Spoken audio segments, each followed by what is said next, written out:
Sometimes the life and I guess we could say legacy with certain people lives on far past any reasonable expiration date. And tonight we're going to explore that with Jeffrey Epstein and this new dump of files that is just washed ashore. 3 million to be exact, and all accessible by the public. We're not going to do that tonight, uh, since this is a primarily an astrological show, and we talk about astrology, culture, time. For those of you that have been here before, you know the drill. For those of you that are new, and every now and then you see no picture. Well, I don't know why. Yeah, that's why, because it takes time, a little bit of a lag time.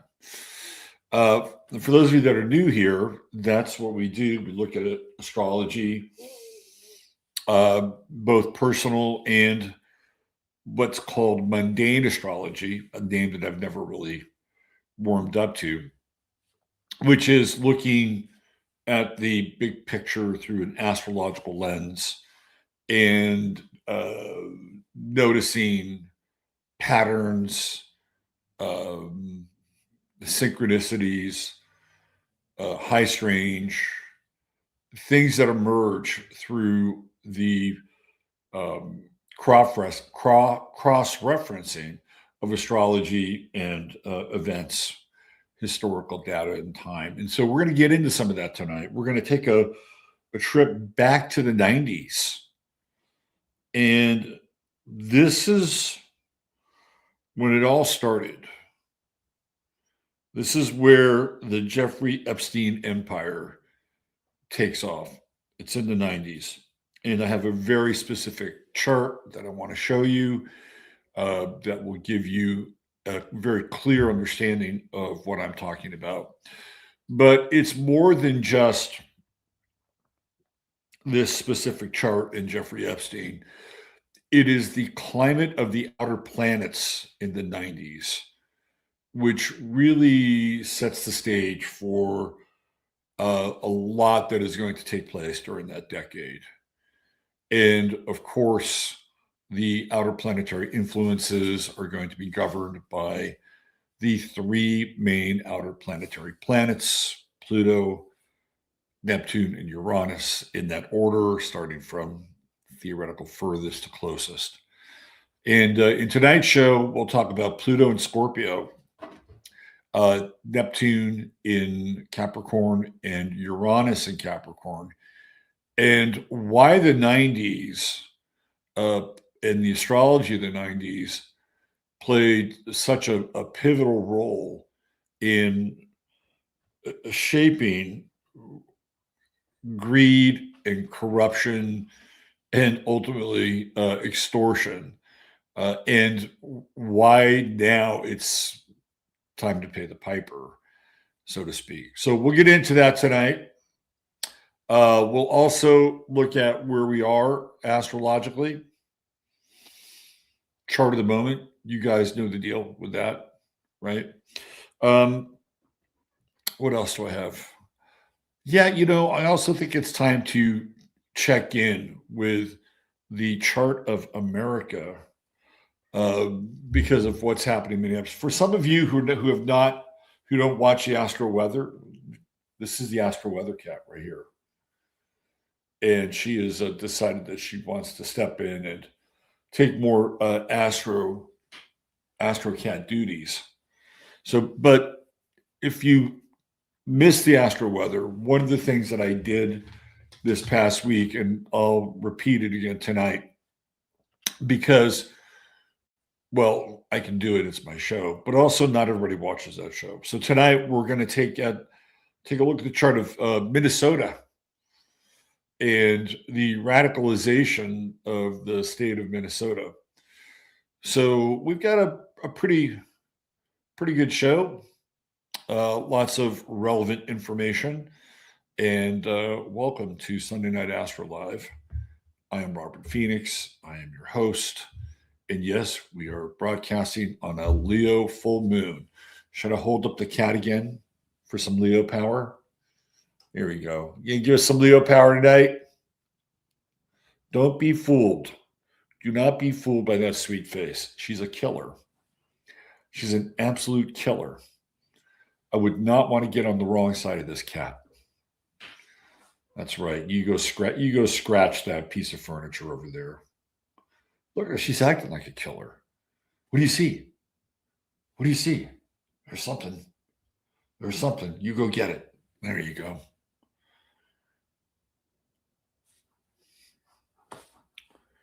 Nature's amazing.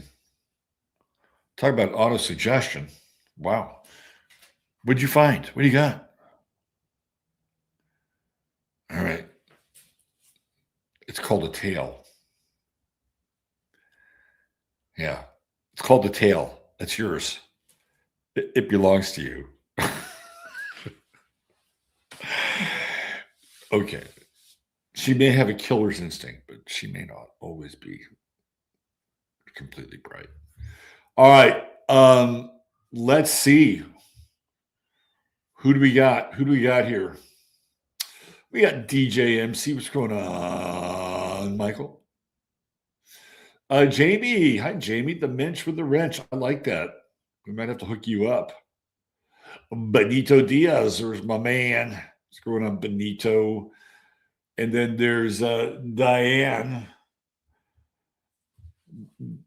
Diane L. Clark. Diane, I always butcher your name. I'm just going to call you Diane. Is that cool? Aloha from New York. There you go. Mary Ducina, Leo Moonrise is roaring. It's showtime with the Phoenix. That's right. The moon also rises. Rising in my 9th house and crossing Uranus somewhere along the path. So we should have an electrical storm of a show tonight. Christine Foos, what's happening? Checking in from Phoenix. We're checking in back from the hill country here. Speaking of Arizona, there she is, Janine. Hello, Janine. Salty Cow, what's up? There's my guy. Like, subscribe. We got Salty Cow in the queue. Coming up here, California Contrarian. What's up, KK? Good to see you. Julie Sunshine. 333, the big cat lady's here. What's up? What's up, Julie? Misbehaving too. Good evening, everyone. Hope you are doing well. The full moon light in the snow at midnight is gorgeous. Stunningly beautiful here in the enchanted forest of Southeast Michigan. That sounds lovely. Lovely, lovely. There's Rafi. What's up, Rafi? Let's see. Who else do we have here? Save me, Walter. I think you've gone by a different name before, if I'm not mistaken. But I like Save Me, Walter. That's good. Jam Chloe. What's up, Jam Chloe? Marcus. What's up, Marcus? The show, we're at 67, Full Moon Madness. There we go. Sandra Wells is back. I hope you had a great birthday, Sandra Wells. And you feel another year younger. Wink, wink. There she is, the lovely and talented one. The Leo full moon is forcing bold truth. Either that or big hairdos. Today, this full moon is a really good big hairdo. It's wasted on a Sunday. It'd be a good hair day for like a Saturday night or a Friday night. Get your styling gel out. Peter Bion, what's happening, Peter? Another Leo hath arrived. There he is. Our man in Nashville. Strom, conspiracy theorist at Grand Slam with these new, man, it is deep. Deep. What's up, Jack? Good to see you. Barbara Boots, is cold here, as I assume it is pretty much everywhere else. Lots of things canceled. Not this show. This show was not canceled. Try as they may. And they did try to cancel me. But I'm like mold. You can't get rid of me. I'm a good mold though. I'm like an LSD mold. Libby Lou. What's up, Libby Lou? Tundar. Does anybody actually get incriminated in the Epstein release? Does anybody get incriminated? Period. That is really the question. Because according to my rather, I would say, credible record keeping in my brain, not a lot of people wind up doing time. There's so much white collar crime, so much corruption, so much extortion. Like, it is beyond description. And I can count on one hand well-known people who have wound up doing some degree of time. And even not even that much, right? I mean, look at somebody like Juicy Smollett, who clearly was a lawbreaker. He was a lawbreaker. He hired those two guys. He bared false witness against the specter of MAGA at 2 a.m. in the morning, I guess, in Chicago, getting the subway. And he got jumped by two Nigerians that were his gay lover workout buddies, lied his ass off, was convicted, never did any time. Nope. Never did.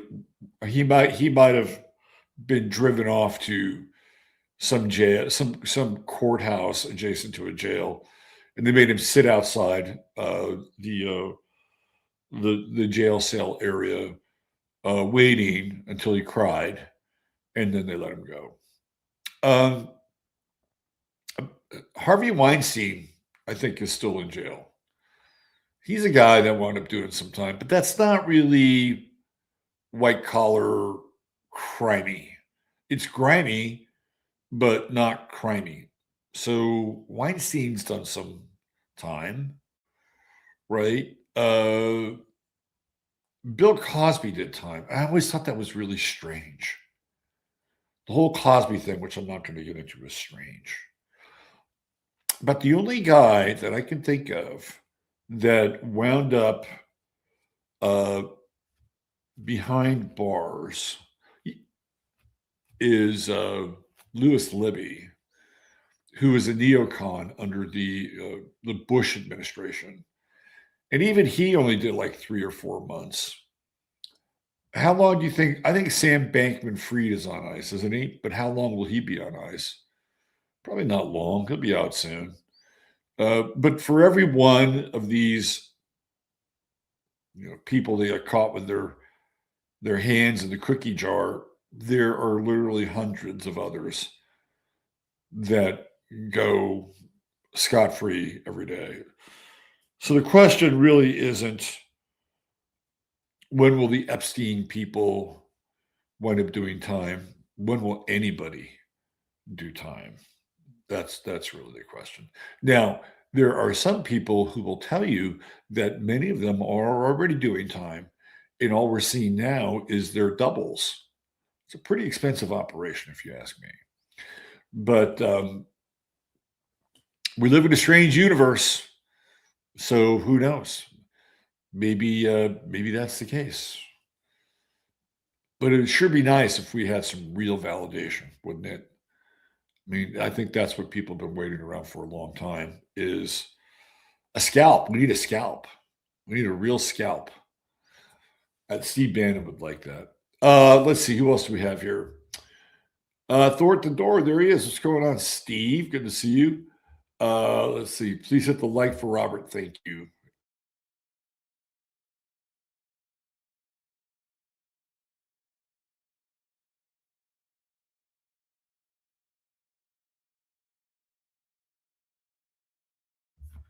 Oh, I'm back. The 90s were underrated. Totally underrated. They had great movies in the 90s. They had dark, gritty movies, and I like dark, gritty movies. I grew up in them in the 70s. They went away in the 80s. The 80s was all fucking Steven Spielberg and George Lucas and, gloss, gloss, gloss. It was okay. It just wasn't a great. And I think 80s for music, everything gets overproduced. Yeah, I don't think the 80s, some of the post-punk in the 80s is pretty, if you like that post-punk thing, it's pretty good. Right. If you're into hip hop starts to get its legs underneath it during the 1980s. There was kind of a reggae, kind of sort of dub ska thing going on. So there were things that were happening in the 80s. Country music takes a turn for the worse in the 80s. It just Brooks and Dunn and Alabama. Not my thing. Right. It got the 80s, just everything got glossy in the 80s. I think it was a lot of hair products and cocaine during it, but the 90s were interesting. And I think some of it had to do with what was going on. And in the 90s, you can really separate almost into two astrological periods. 1990 to roughly 1996 is when Pluto's in Scorpio, which we're going to talk about tonight. The aforementioned Neptune and Uranus in Capricorn. That really marks that first 6-7 years of the 90s.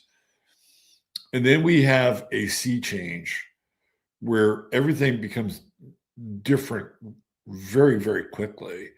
And it's Pluto moving into Sagittarius in 1996, soon to be followed by Uranus in Aquarius and then Neptune in Aquarius. So from 1996 to 2000, the 90s start to take on a very different tone.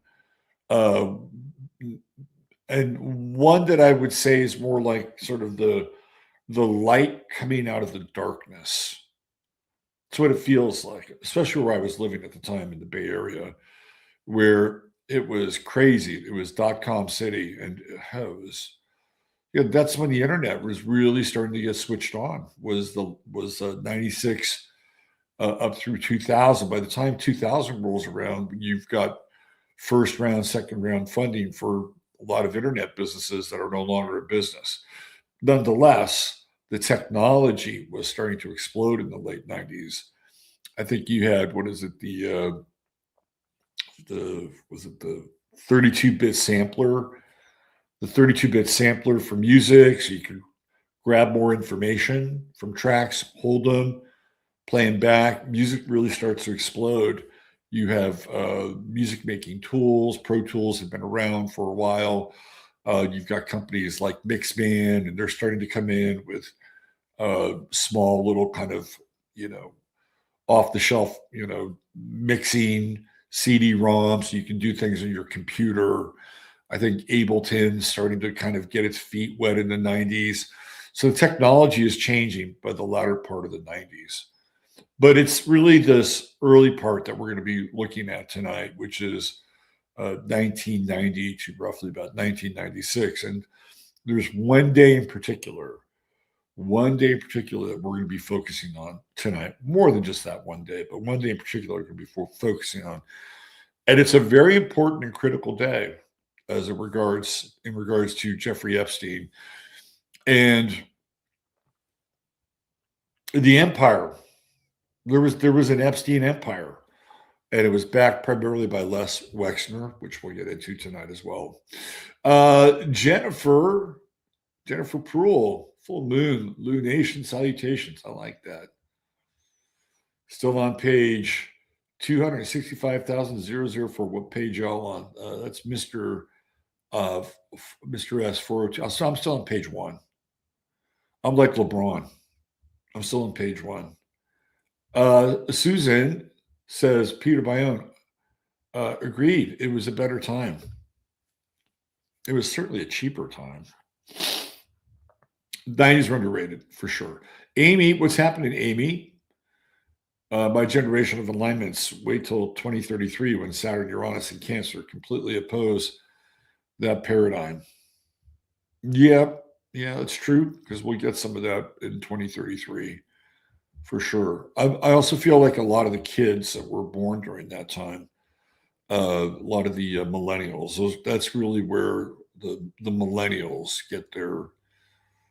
It's like last phase millennialism. Right? Millennials start to come on scene 85. So by the time we get to 91, it's been 6 years, right?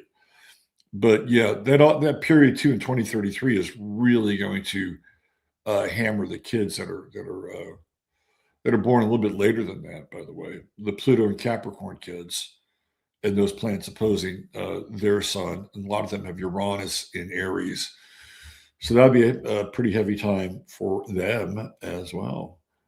Let's see, Jim McCarthy. I know who Jim McCarthy is. I cannot say. Uh, let's see. We got Carly Bush. I was born in the early 90's, and this is by far the most exciting time I've ever lived through. I feel like I've been waiting for this. Right on. Good. I'm glad. 90's was one big Charlie Sheen and Calvin Klein commercial. Uh, yeah, man. There is that. And it gets darker too, much darker. Although Charlie Sheen's pretty dark. Let's see who else we have here. Alyssa Ayers. Meow. I'll touch the screen for a peachy blessing. Oh, we got Georgia Ruth. Hi, Georgia Ruth. I had a great session with Georgia Ruth. Very interesting person. Let's see. Who else do we have here? Diane's an Aquarius. Scorpio with the Leo moon. Aquarius rising. Are you Aquarius rising with Scorpio sun, or is that vice versa? Diane, you are a fixed sign superstar. Let's see. Travis Newman. What's up, Travis Newman? Let's see. Maybe we get a Jasper visit. Jasper is crapped out on the couch. So Viet, hell, you're happy you're here. Always a pleasure to watch, especially on a full moon. Maybe I should full moon you people. People don't do that anymore, do they? They don't really moon people anymore. Remember that? Back in high school, people sticking their ass cheeks up against the window, going full moon. I don't think people do that much anymore. Probably get arrested now. Lucatino. Tucson is beautiful. I like Tucson. I like it a lot. Terry Hitt. What's happening, Terry Hitt? Anyone ever notices Leo moons bring people outside for events more than usual? Should I do this outdoors? Maybe I should. Let's see. Lynette. Literally just got home from work. Perfect timing. Good timing. Mad Maxine. Green-eyed Crow. Checking in from Utah.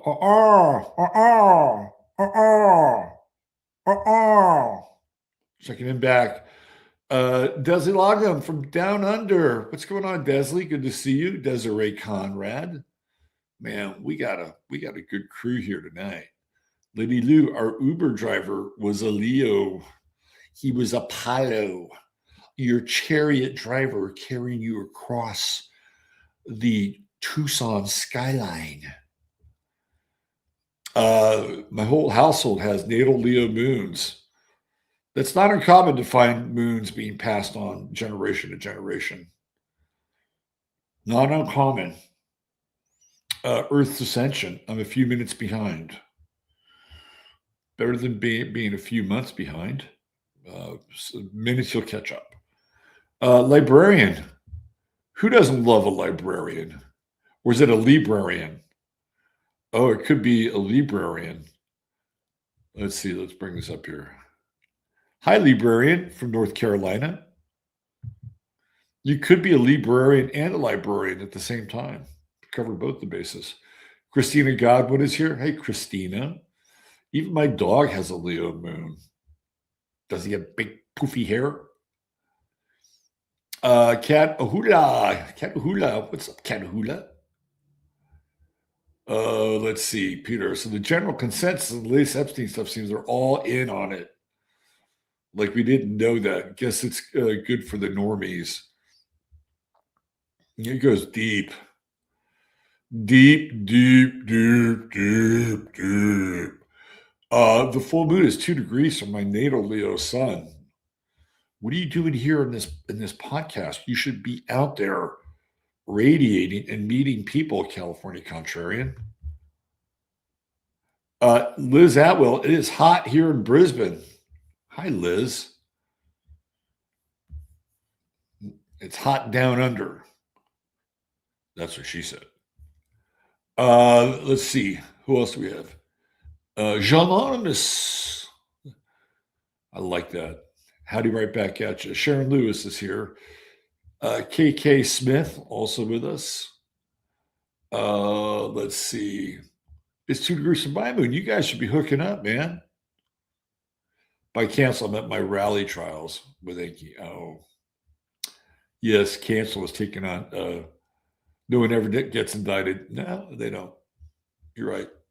Lisa Ann White is with us. Hi, Lisa Ann White. Very few have the mental fortitude to acknowledge what is being revealed in the files. You can't handle the truth. Let's see. I think Bill tried to dose everyone just to be sure. Judge Joe Brown had a really interesting. That was weird. He was on Art of Dialogue again, and the guy who runs that show, you never see his face. He just talks off camera. And he asked Judge Joe Brown about Epstein, about Clinton being in the Epstein files and all the Epstein stuff. And Judge Joe Brown really danced around it. He basically, well, just because you see somebody in a picture with another picture with that person doesn't mean that they have anything to really do with it. I'm like, oh, there's a lot of pictures, Judge. There's a lot of pictures. A lot. He talked about how smart Bill Clinton was and what a great memory Bill Clinton has or had. I had to call bullshit on it just a little bit. Several Aussies mentioned too. Aussies rule. We know that. Aussies rule. And that's why these files may not matter. I think, well, certainly Larry Summers in the last dump, he got booted out of Harvard. And I'm sure his wife is demanding that they go to counseling, or she'll take him to the cleaners. That was a byproduct. Now, this guy Steve Tisch, which we're going to talk about tonight, he pops up, and it's a very untimely series of coincidences as we head into the Super Bowl, and Steve Tisch is a co-owner of the New York Football Giants. Isn't that interesting? Well, if you look at Steve Tisch's chart, and we will tonight, as much of a chart as we have for him, you'll see why it could be problematic for him. Miss North's Musings. I thought they both got out. I'm not quite sure who you're referring to. I think Sam Bankman-Fried out. I don't know. If he is out, they put it under the carpet. The Rothschilds are all over these files. Epstein clearly represents. Yes, I'm putting this up there, right there. Right there. It's true. He claimed he was an agent of the Rothschilds. Cosby was innocent. He crossed Big Pudding and they framed him. The whole Cosby thing was weird. Really, really weird. And I'll tell you what else is weird about the Cosby thing. Bill Cosby is a high-ranking Mason. Just think about that. A high-ranking Mason. I would place Bill Cosby probably in the 33rd degree category. And here's what I think. I think they burn one of their own from time to time. Like Bernie Madoff. There's a guy that wound up doing some time. right? I think every now it's almost like a ritual sacrifice. Like somebody has got to go. It's just the way it is. And I'm not sure what it's based on, but I think it's a message to the rest of the crew who think that they are untouchable. Every now and then they'll nail one of their own to the wall, like Cosby. Let's see. We got Charlie. What's up, Charlie? I'm gonna put this up here, Ms. North's musings. I watched Mortician, who said she questioned the death photos of Epstein. She said they do not appear to be death pics. What did we talk about? Like almost from the jump, right? We talked about how we didn't think Epstein was dead. I mean, that was an extraction. So yes, the Mortician confirms our very early suspicions. Early mid 80s music is great. Early mid 80s. I think there's some greatness in there. 90s, where everything got real, Capricorn major theme. 90s were gritty, man. They were gritty. Gucci to goats. Speaking of Capricorn, hi guys, just got back. The 8 days of ice storm destroyed so much around here. Well, we're glad to have you back, Jake. Good to see you. I introduced the kids to Wall of Voodoo Mexican radio today. I have a funny story about that. I introduced my son to it back when he was about 10, maybe 10. I think it was around 10. And he was playing on a travel team. And we were in this tournament just south of Dallas on this travel team. And the kids had walk-up songs, right? They had like a boom box with walk-up songs, and he chose Mexican radio to be his walk-up song. I think it was the video, but kids love that video when he sticks his head through the pot of beans. It's hilarious. Let's see. We got Dead Wolf Resistance. What's going on? DWR13. A lot of the 80s music to the production style. Yeah, the production in the 80s, everything just gets really flat. Really flat. Let's see. Who else do we have here? All my adult kids born between 90 and 96. We got the Lunar Duchess showing up for the Leo full moon. Let's see, I'm going to put my neon tracksuit back. If we're going back to the early 90s, back when the CMC Music Factory was still open. Everybody dance now. It's 5 a.m. Coffee and Astro. Where the heck are you, Lunar Duchess? Are you, where are you? Are you down at, where the heck are you? Let's put Lunar Duchess up here. Lunar Duchess is headed to Morning Duchess. Where was Mercury when Napster came along? Good question. I think probably the better question would be, where was Saturn and Jupiter? I have a Napster story. I'll tell you my Napster story. So I got a legitimate job, like, SiliconValley.com job. And this was after basically sitting out the 90s, which I don't regret. And it was through a series of connections where I met this person and this person and this person. I meet this guy, born on the same day as me. His name was Sean. And Sean is 6 years younger than me. He's a fire horse, and I'm a metal rat. But Sean and I got along really well. And Sean he worked at this company called eMusic, and he's like he offers me this job to work at this company, and they're down in Redwood City. So I asked him, and I wasn't making shit. I mean, I was like living off of records and books and tarot readings. Like, wait, I'm at Mondo 2000 and we're getting these like promos or these records and books. And I'm the guy that's opening the mail. I'm going to the mailbox in Berkeley, the post office, to get the mail. So, I am pouring through the promotional shit so I can take it to a record store if I don't like it. Or if it's a book, I'll take it to a bookstore like Shakespeare and Company. So I was living off of that and tarot readings and whatever kind of odd job I could find. So I wasn't really making that much money at all. But I was living in a warehouse, like a real warehouse, not some fancy art warehouse. So I didn't have any overhead. I paid no rent, right? It was an interesting time. And then this guy, Sean, rolls around and he says, hey, Robert, you want a job? I mean, he had this kind of like Irish accent.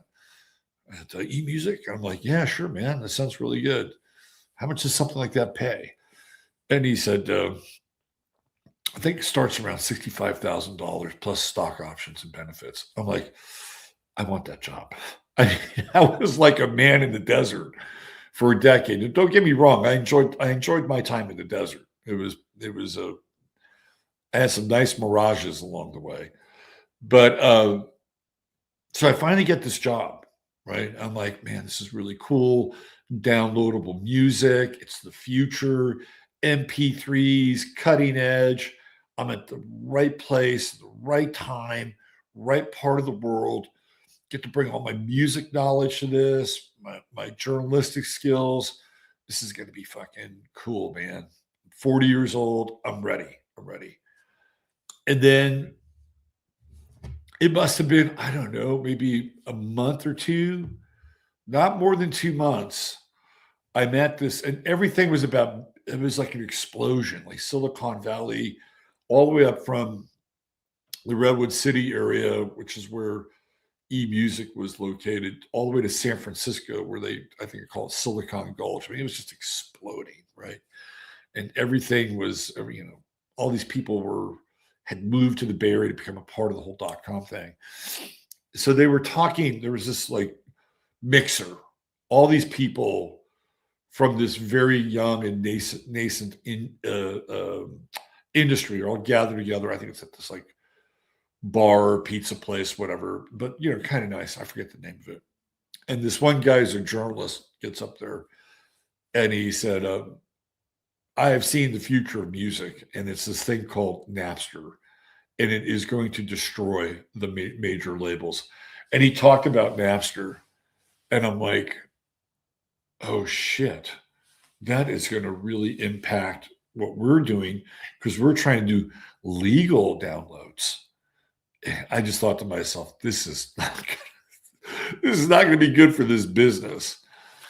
And then it wasn't years later, maybe about 4 years later, I was interviewing for this job that was started by the guy who started Napster in San Francisco. What was the name of the company? Snow something, Snowfall, Snowflake. I forget the name of it. It wasn't very good. It was a very good company. And I went through all these interviews all day and I met with all these people. It was like rigorous, right?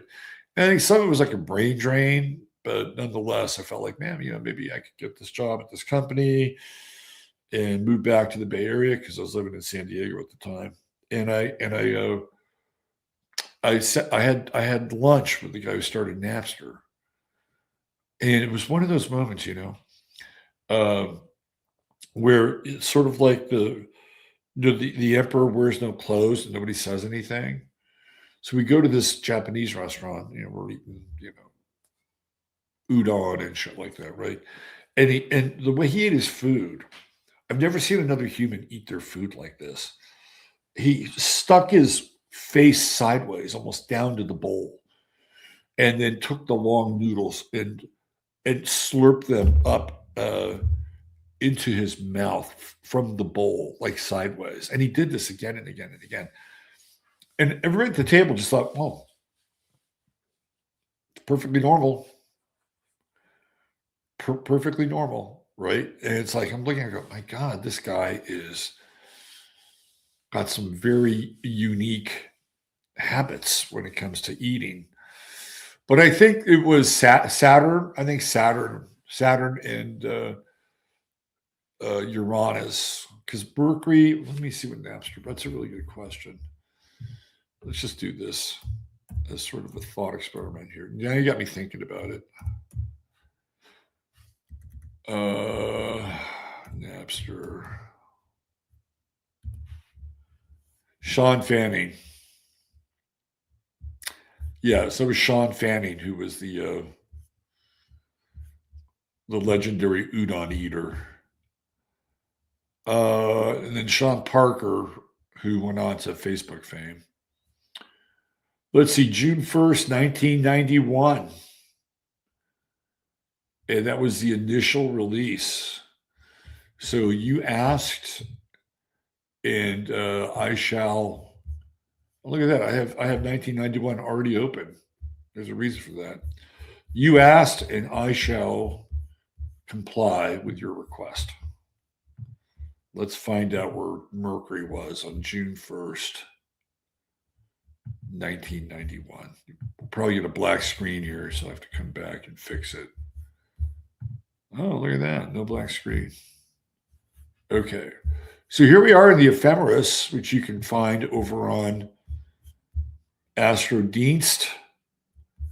And let me just make sure I got the date right. Yep. And then the final release was on September 3rd, 2002. All right, so let's go back to the ephemeris. Where is it? Right there. Right there. Okay. Let's make it a little bit bigger. All right. So, that's interesting. Mercury was in Taurus, and it was a Balsama's at Capricorn. Moon's in Capricorn. Mercury is in Taurus. The symbol for Napster looks a little bit. It's a cat, isn't it? It's a cat. It has nothing to do with Taurus. So Mercury's in Taurus. And it was in Taurus. Where'd this go? All right, hold on. There we go. In Taurus at 23 degrees. Sun was in Gemini. That makes sense. Venus in Cancer, Mars in Leo, Jupiter in Leo. So you have Mars-Jupiter conjunction.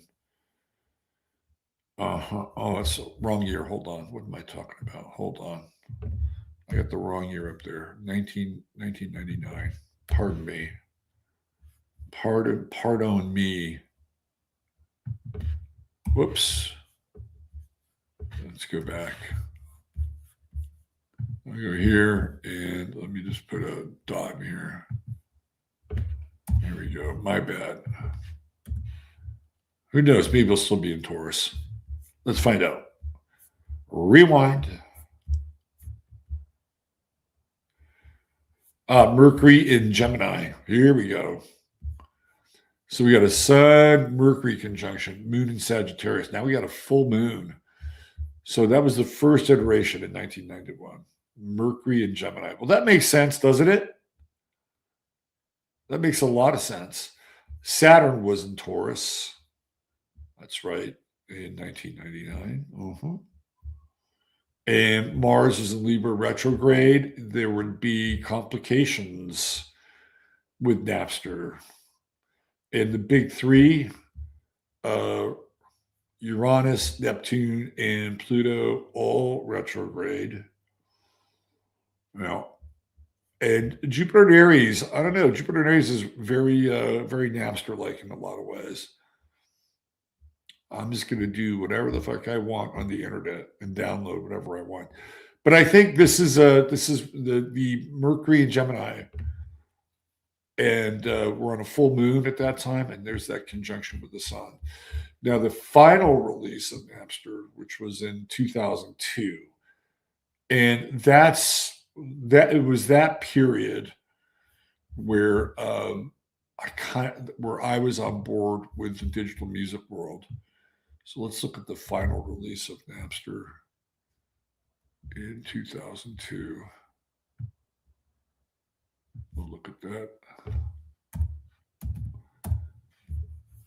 And I don't know what the iteration of that final release was, but there we go. And the date on that was September 3rd. So they were in lawsuits for quite a while. It's so amazing that they were just making money through this file share. I'm not even sure how they were making money. It's like, as a business model, it was a losing proposition. So September 3rd, right? Is that what we're talking about? Yeah, September 3rd. All right, let's just check out September 3rd. Okay, so the final iteration of Napster, September 3rd, is a Monday. The moon is in Cancer, Mercury in Libra, Venus in Libra. We have Saturn in Gemini. Of course we do. Of course we do, because 9/11 happens right there. Saturn at 28 Gemini. Sorry, 9/11 happens under Saturn Gemini, 2001. My bad, year earlier. Still Saturn in Gemini, though. So the true node, which is at 13 Gemini, is the same degree, if I'm not mistaken, of Napster's release. Off by 4, 13 and 17. Still, nonetheless, pretty close. So here we go, 2002, back to September. And I think by this time, Napster was mired in all kinds of lawsuits and getting bogged down in the legal process, getting hammered from a lot of different sides. And then once that happened, it was very difficult for the company that I was in, eMusic, because the major labels didn't want to do a deal with us. The major labels had this united front. We're like, no, we're not going to embrace the digital world, because we make things. We make things that you own, and we have things like publishing and mechanical rights, and we're not about to give them up. And it's a really interesting thought exercise. And when I say give them up, I mean give them up in kind of a bulk fashion, which they're currently doing already with Spotify. And it's kind of an interesting thought exercise. If the major labels, and I know for a fact that they had no interest in it, they always had an interest in the streaming model, which is now the prevalent model for how people listen to, discover, procure music. But had they entered into negotiations with online streaming services, maybe even perhaps creating their own, which they clearly had the ability if they wanted it,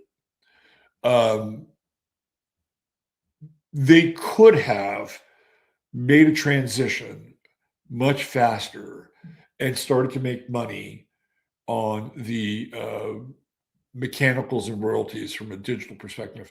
Now, the publishers may have had to take a bit of a haircut, right? But it's going to be like either people are going to download it for free via Napster or later on Tor. Or if we move the model out into the future, which is the Spotify model, you're just going to make less. And you're going to hope your millions of downloads or streams that you make a quarter of a cent off of are enough. Now, they always wanted the streaming model, they being the major labels, because I had the head of the major label tell me that. And when we were purchased, Larry Kinswell, you can look him up, Kinswill. You can see all of his bona fides. This guy was a major player at Universal Music. And he sat down with us and he says, we're not opposed to digital music at all. In fact, we see a day where we'll make digital music ubiquitous. It'll be everywhere. And you'll be able to have it on any device that you want, as long as you stay signed up to that service which provides the music to you, which is what ultimately Spotify has become. That was their vision. That was absolutely 100% their vision. Now, could there have been a schism in the publishing and music worlds and said, this is what we want to do? We want to go into the MP3 space. The company I worked for was under the erroneous presumption that because the guy who owned the company, a brilliant guy, by the way, brilliant guy, he was the team manager for the University of North Carolina men's basketball team. So, he learned at the hands of like Dean Smith, right? And he knew all these, we had the UNC Mafia who basically ran this company. Nice people. Anyway, they were all under the presumption that people wanted to own their music because people had record collections and CD collections. And at the end of the day, that might have been true at the beginning, but that's not how it all went down. At the end of the day, you can just see where we are now with Pluto and Aquarius. And the whole streaming thing starts really, some of the streaming starts under Neptune and Uranus and Aquarius, right? Some of the streaming services start to kind of get their feet wet a little bit. We bought this, mp3.com wanted to go to a streaming model. But the whole alternative media world was really beginning to take shape during the late 90s with Pluto and Uranus and Aquarius. And it was a very exciting time. Now, the major labels were into the Windows Media format. They had no problem with that, right? Windows Media's, it's encoded. You have to get a Windows Media portable device to play it, right? They had no problem with that because you couldn't transfer it. But the MP3 format, I remember the first time I saw the MP3 format. It was nuts, man. It was really, really nuts. The people who invented the MP3 essentially came to visit us at Mondo 2000, and I remember watching my first CD being ripped. I'm like, holy shit! This is really something. This is going to change everything. And that was in the late 90s. Let's see. MP3 encoding and decoding, yes. Quality, yes. It was, I believe it was Philips, if I'm not mistaken. And were they in partnership with Sony? If I'm not mistaken. That's who came and like these people, they came to Mondo 2000 and it was like, what are you doing here? And they're showing us this technology. And then they took us out to a really expensive lunch. And I kind of had my mind blown when I saw, I think it was Philips and Sony who were the two people who kind of hit on it here in the States. I'm just trying to back that up here. Here we go. Authorized services such as Amazon.com, Beatport, Bleep, eMusic, Juno Records, and the reincarnated Napster sell unrestricted music in the MP3 form. eMusic is out of business now. They're done. IUMA. Yeah, so the Internet Underground Music Archives. We bought them. eMusic bought them, and they were streaming. Ayuma was streaming. So yes, they had all these MP3 recordings of like indie bands, but they were also streaming. So Ayuma was doing streaming in the 90s. Really interesting stuff. Anyway, enough of this. Enough of this pitter patter. Even though we're trying to make it relatable to astrology. See what happened? You got me thinking about this stuff. All right. Why don't we look at where we are now? I think that's probably a good place to start. Let's do that. Since we are talking about the full moon, and we'll get into the Epstein stuff here in a second.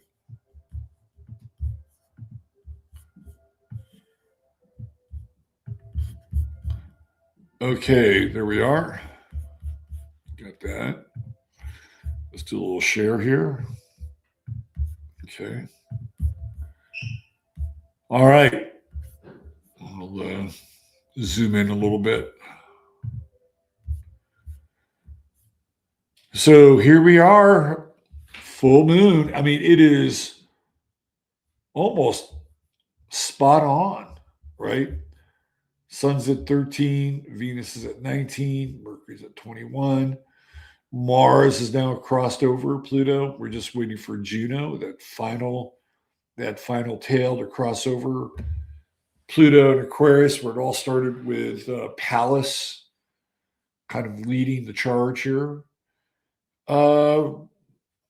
It's kind of, I don't know, it feels like you'll get some of that full moon energy tomorrow when you go to work. If you're one of those working class heroes out there and you're going to be punching the clock or showing up where somebody takes notice of your time and your attendance, right? Could be a worse moon to start your week off. I think it's a Steve Carell kind of full moon, right? Steve Carell, of course, being a Leo and the center of the solar system of the office. I would say tomorrow, if you're in that environment, some hijinks, some fun, right? Maybe you want to prank one of your fellow office mates. I feel like the Leo moon, we get into this interesting axis with Leo and Aquarius, which I've always found fascinating. The Leo sun is the king, right? It's the king. It is the sun king. And Aquarius on the other side is Uranus, right? And Uranus is disruption and chaos and disorder. And I've said this before, but the relationship between the court jester and the king is the relationship between Leo and Aquarius, because the court jester represents Aquarius. And he is there to remind the king that he is not all that, right? He's there to perform a particular function, right? To make people laugh, to bring levity to the court, but also to serve as a foil for the king, and that the king would not take himself so seriously. So the relationship between Aquarius and Leo in that regard, I've always found to be really, really fascinating. And the jester is like the fool, right? And the fool is the 0 card, it is the 22nd card, also in the major arcana. So here the roles are reversed a little bit. We do not have the Sun King with the Sun in Aquarius. We have like the Polar King or the Ice King, right? We have the King of the North with the Sun in Aquarius. And then we have this hot moon in Leo, and is fun and playful. And I wouldn't say it's disruptive at all. If anything, it's there to melt the thaw, the Aquarian thaw, through a joke or a smile or an open heart or an act of generosity. Right. That is the Leo moon. It's a big-hearted moon. And if you take that energy into Monday, and some of you perhaps are already at Monday, and you're taking that energy into the day with you, right? It's like laugh, smile, don't take things too seriously. And if you feel like, you need to have a meaningful connection with your children or your grandchildren, the moon in Leo can be good, especially as it moves by degrees into a closer trine with Chiron. It can be very, very healing, very, very healing. And while I don't think all these Aquarian planets are anal retentive, right? They're not. That's not a word I would use to describe Aquarius at all. There is something very, well, use the word frozen. There's something frozen about all these, and here in the U.S. we had this major winter storm that descended upon, like, 2/3 of the country.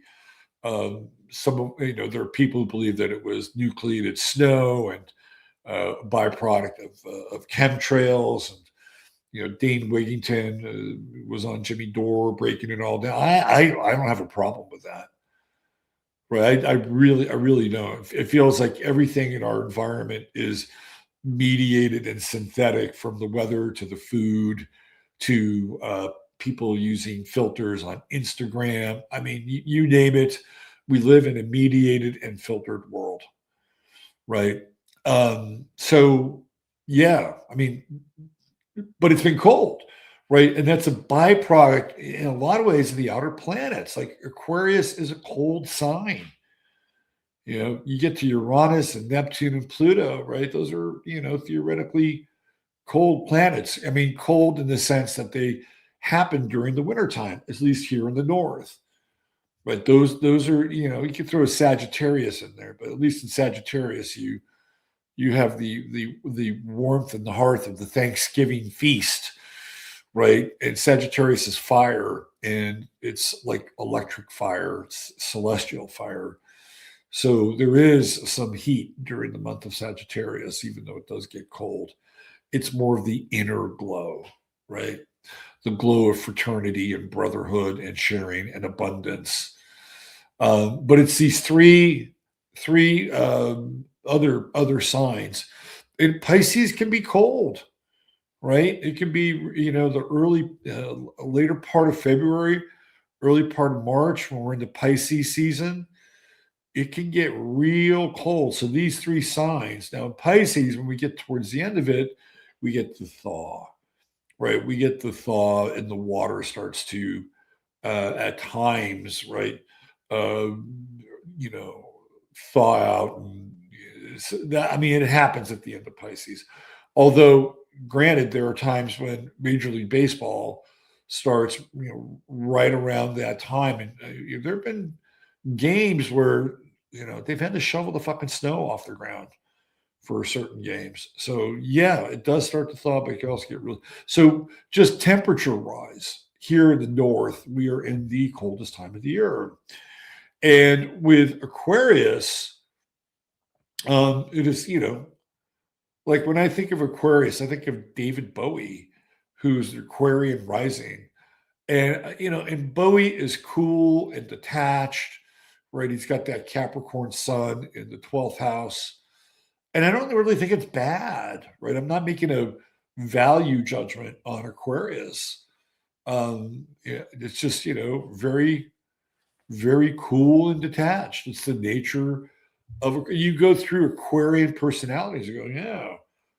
Yeah, like Gene Hackman, he was an Aquarian, and he could have his moments on the set, right? He had really high standards, But when it came to how he viewed his work and his movies, he was very cool and detached about the whole thing.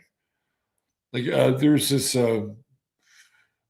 story where Ben Stiller walks up to him and says he really loved him in the Poseidon Adventure, and Hackman said, "Oh, it's just a paycheck." Right? I mean, he had that kind of vibe about him, and you'll experience that with Aquarian people. Uh, cool and detached is a way that I think it's a very kind word. If we're looking at an attribute in sort of postmodern Western art and expression, cool and detached would be something that would be an attribute, right? So I'm not denigrating Aquarius at all here. I'm actually kind of pumping it up a little bit, right?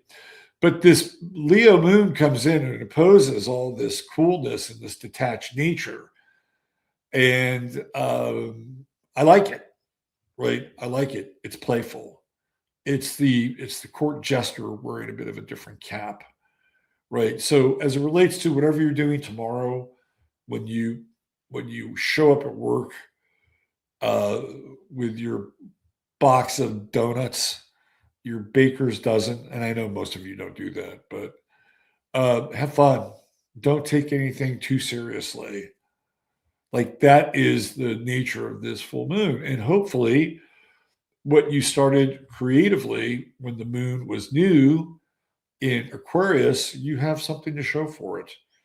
There's some meaningful breakthrough in your creative work. And this is how astrology works, right? It's like, here we go, Leo full moon. And if you had something to launch, well, this would be a really great time to launch it now, wouldn't it? With this Leo full, hey, look what I did. Look what I created. So if you have a project you want to launch, or you have an idea that you want to bring before somebody tomorrow at work, this is the time. And I don't care what your sign is. This is the time. This moon in Leo is the time. It's where you show up and say, here you go. Here's my PowerPoint. I am a fucking rock star, right? I do think it's a good time, again, if you wanted to connect with children, grandchildren. Maybe some of you have done that over the weekend. Hopefully, over the next 24, 48 hours, this moon coming into trine with Chiron here can be quite healing in a lot of ways. And there's a lot of healing that needs to take place. And I know for some people, they're just like, no, I'll never talk to these people again. I'll never go have dinner over their house again, which is really sad because there were there were good relationships with people with, pre-COVID. Now you have to ask yourself, like, the validity of those relationships, because, maybe really what happened is they just got sorted out. And you're like, yeah, I wasn't really feeling this person anyway. Right. Um, why did I get I just got an alert from Officer Tatum. What a sellout that guy is. Anyway, um, nonetheless, you can be the bigger person tomorrow. That's another function of this moon in Leo, is to be the bigger person. Indeed. Um, what else do we have going on here with this chart?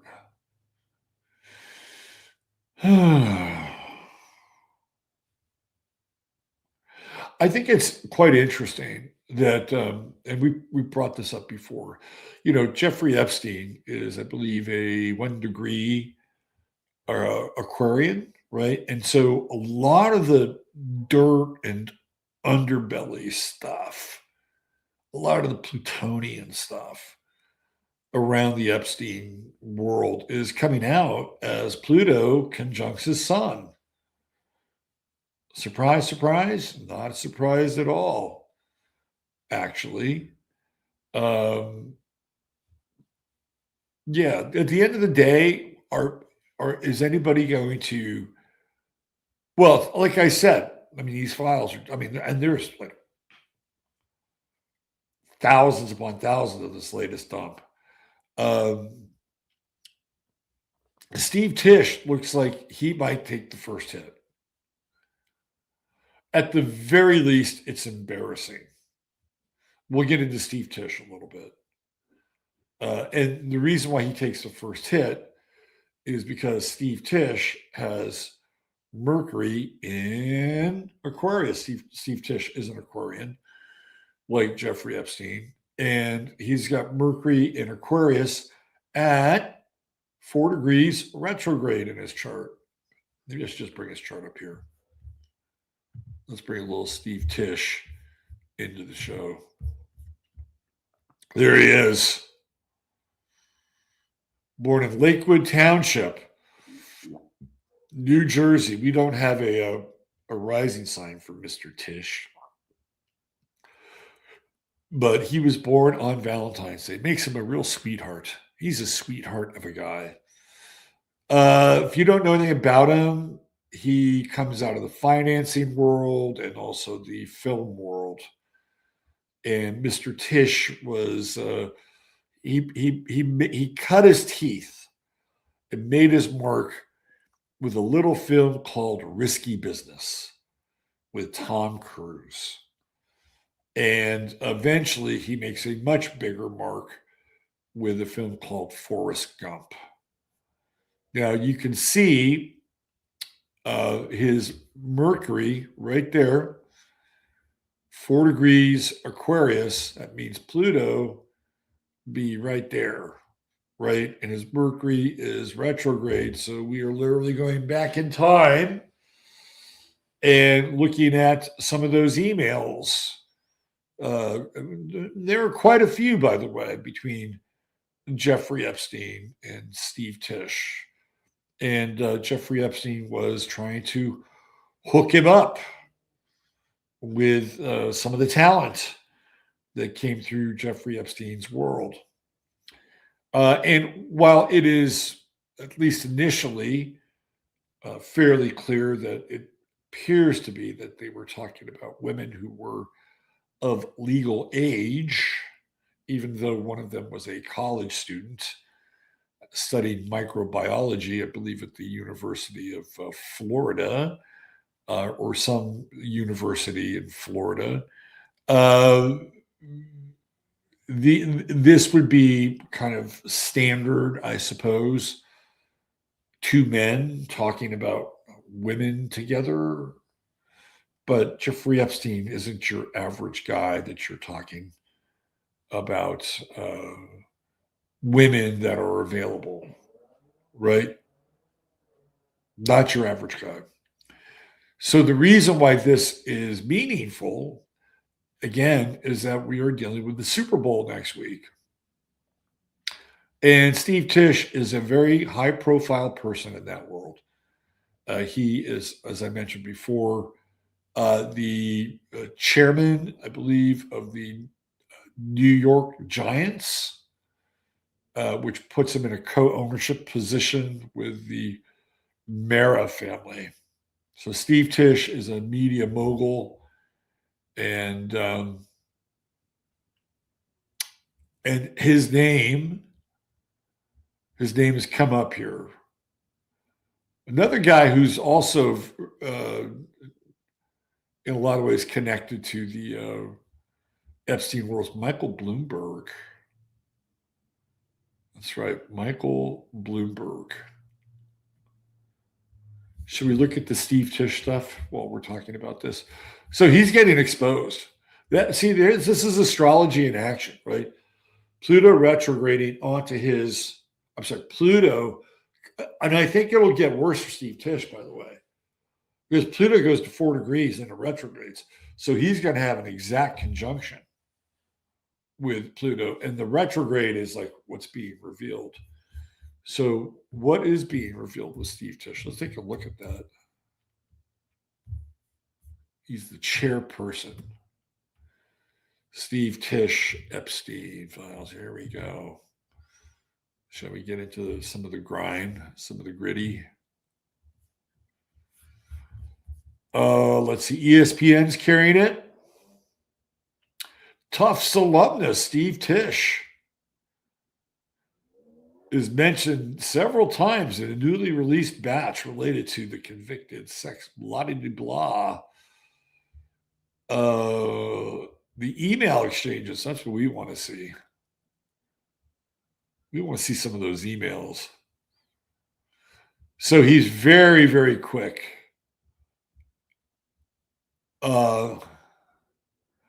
Look at this. This is, man. This is something. 5 New York Giants co-owner replacements after Tisch named an Epstein files. Look at this. He may not be doing time, but boy, this is one of the worst things that come out for this guy. The New York Giants might be selling a big chunk of ownership in the legendary franchise after some of very worrisome evidence emerged about Steve Tisch on Friday. The New York Giants organization was rocked by a major scandal this week after a recent push from members of Congress. The Department of Justice released a new trove of files related to their investigation into the infamous sex offender and trafficker Jeffrey Epstein. One of the new names that emerged in the release was the team's co-owner, Steve Tisch. Here we go. We got to see some of these emails. Emails from release show Epstein scouted women for the NFL owner in 2013. In response to the damaging correspondence, Tisch said in a statement, "We had a brief association. We exchanged emails about adult women. I did not take him up on any of his invitations and never went to his island. As we all know, he was a terrible person and someone I deeply regret associating with."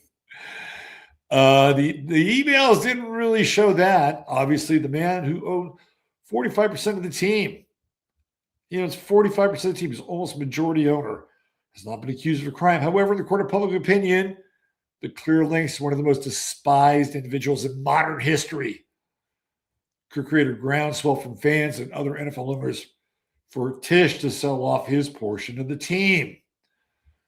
So he could be forced out of here. So these are the people who might be a reasonable candidate to buy a share. We got Eli Manning, Julia Koch or Coach. She's the widow of billionaire industrialist David.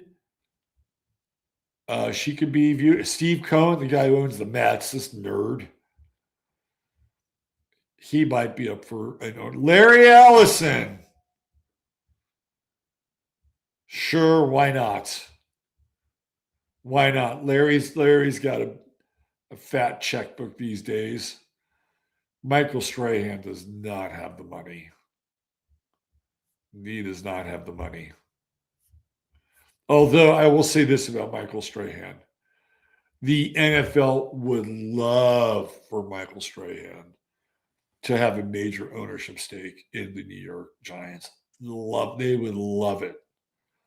Why? Because Michael Strahan has the complexion for the connection. The NFL is still very deep into the whole DEI world. When they hire Jay-Z to run their Super Bowl halftime extravaganzas, where, of course, Bad Bunny will be performing, and where the New York Giants are coming from. I'm sorry, the NFL is coming from. I think Strahan a Pisces. I think he might be a Pisces. Eli Manning is a Capricorn. That would fit Eli Manning. Larry Ellison, I think he's a Scorpio. I don't know about Steve Cohen. He's 15 going on 55. Let's go back here. Let's get into the Steve Tisch. Some of the emails. I see some of these emails. The New York Times. Let me see this. I think so. Let's see. Here we go. This is some. If you guys haven't seen this, I'll read a little bit of this for you. It's in 2013. Epstein emailed Tisch and responded, "Still an NFL meeting." Their exchange continued that afternoon. "I can invite the Russian if you like," Epstein responded. "Is she fun?" Tisch emailed a minute later. Tisch asked Epstein about a specific woman. Epstein responded, "Tahitian, speaks mostly French exotic. Working girl?" Tisch wrote back. "Never," Epstein replied. The same month, Tisch emailed Epstein, apparently referencing a different woman they had discussed earlier. "Is my presence in New York City?" Epstein replied, "Yes." Oh. Tisch followed up early the next morning. "Can I get my surprise to take me to lunch tomorrow?" In another exchange, Epstein wrote to Tisch, "Did you contact the great ass fake tit, name redacted? She's a character, short term, has an older boyfriend, going to acting school, a 10 ass." Tisch emailed back, "Thanks, Jeffrey. Curious to know about name redacted. I will contact name redacted. Pro or civilian." Pro means is she an escort or a hooker? Epstein responded in part, "Civilian, but Russian, and rarely tells the full truth. But fun." In a different email, Epstein followed up with Tisch after he connected with one of the women. "Report just in. You did very well. She wants to go to the play. She's a little freaked out by the age difference, but go slow. I will try to convince her not to return to Ukraine." So we've got a Russian woman, we got a Tahitian woman, and we've got a Ukrainian woman. What we have here is we have an international modeling agency. That's what we have here. "I will try to convince her not to return to Ukraine." Having her crying worked. What the fuck did Jeffrey Epstein do? Did he get her to cry? Like, that's some pimp shit. Jeffrey Epstein was a pimp. The emails, Tisch responded, "Nice report. Funny comment on crying. Exclamation, exclamation, exclamation." There are also emails between Epstein and women in which they discuss meeting with Tisch. Some reference the possibility that Tisch could help them with their acting careers. "Going to meet Steve Tisch for dinner next week," the woman wrote.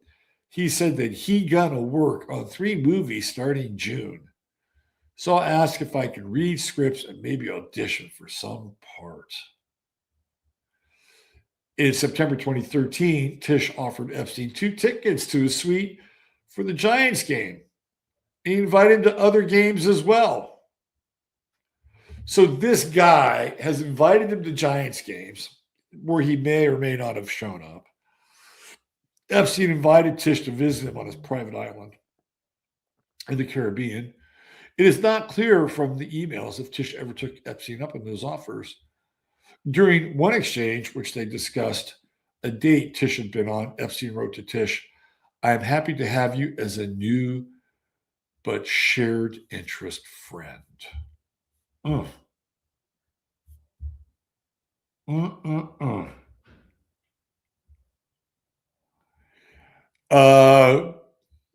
He needs to be out of the league now. Steve Tisch. This week is going to get hot.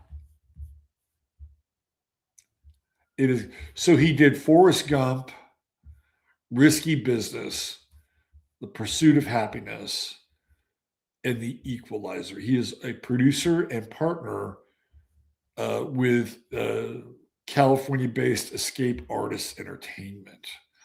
Well, he's going to need some fucking escape artistry here, isn't he? because this guy could be in hot water. Now,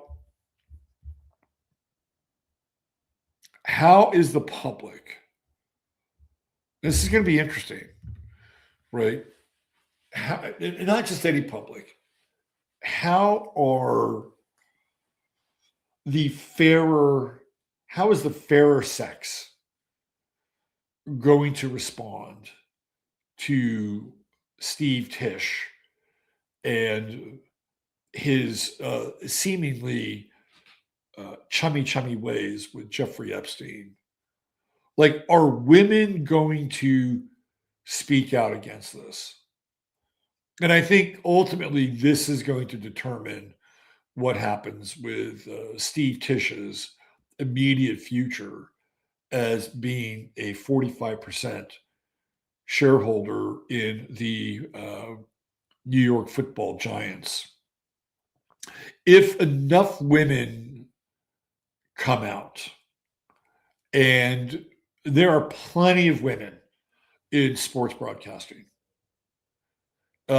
Right off the top of the list, you have somebody like Mina Kimes, who has never been shy in terms of putting forth an opinion, whether it's correct or not.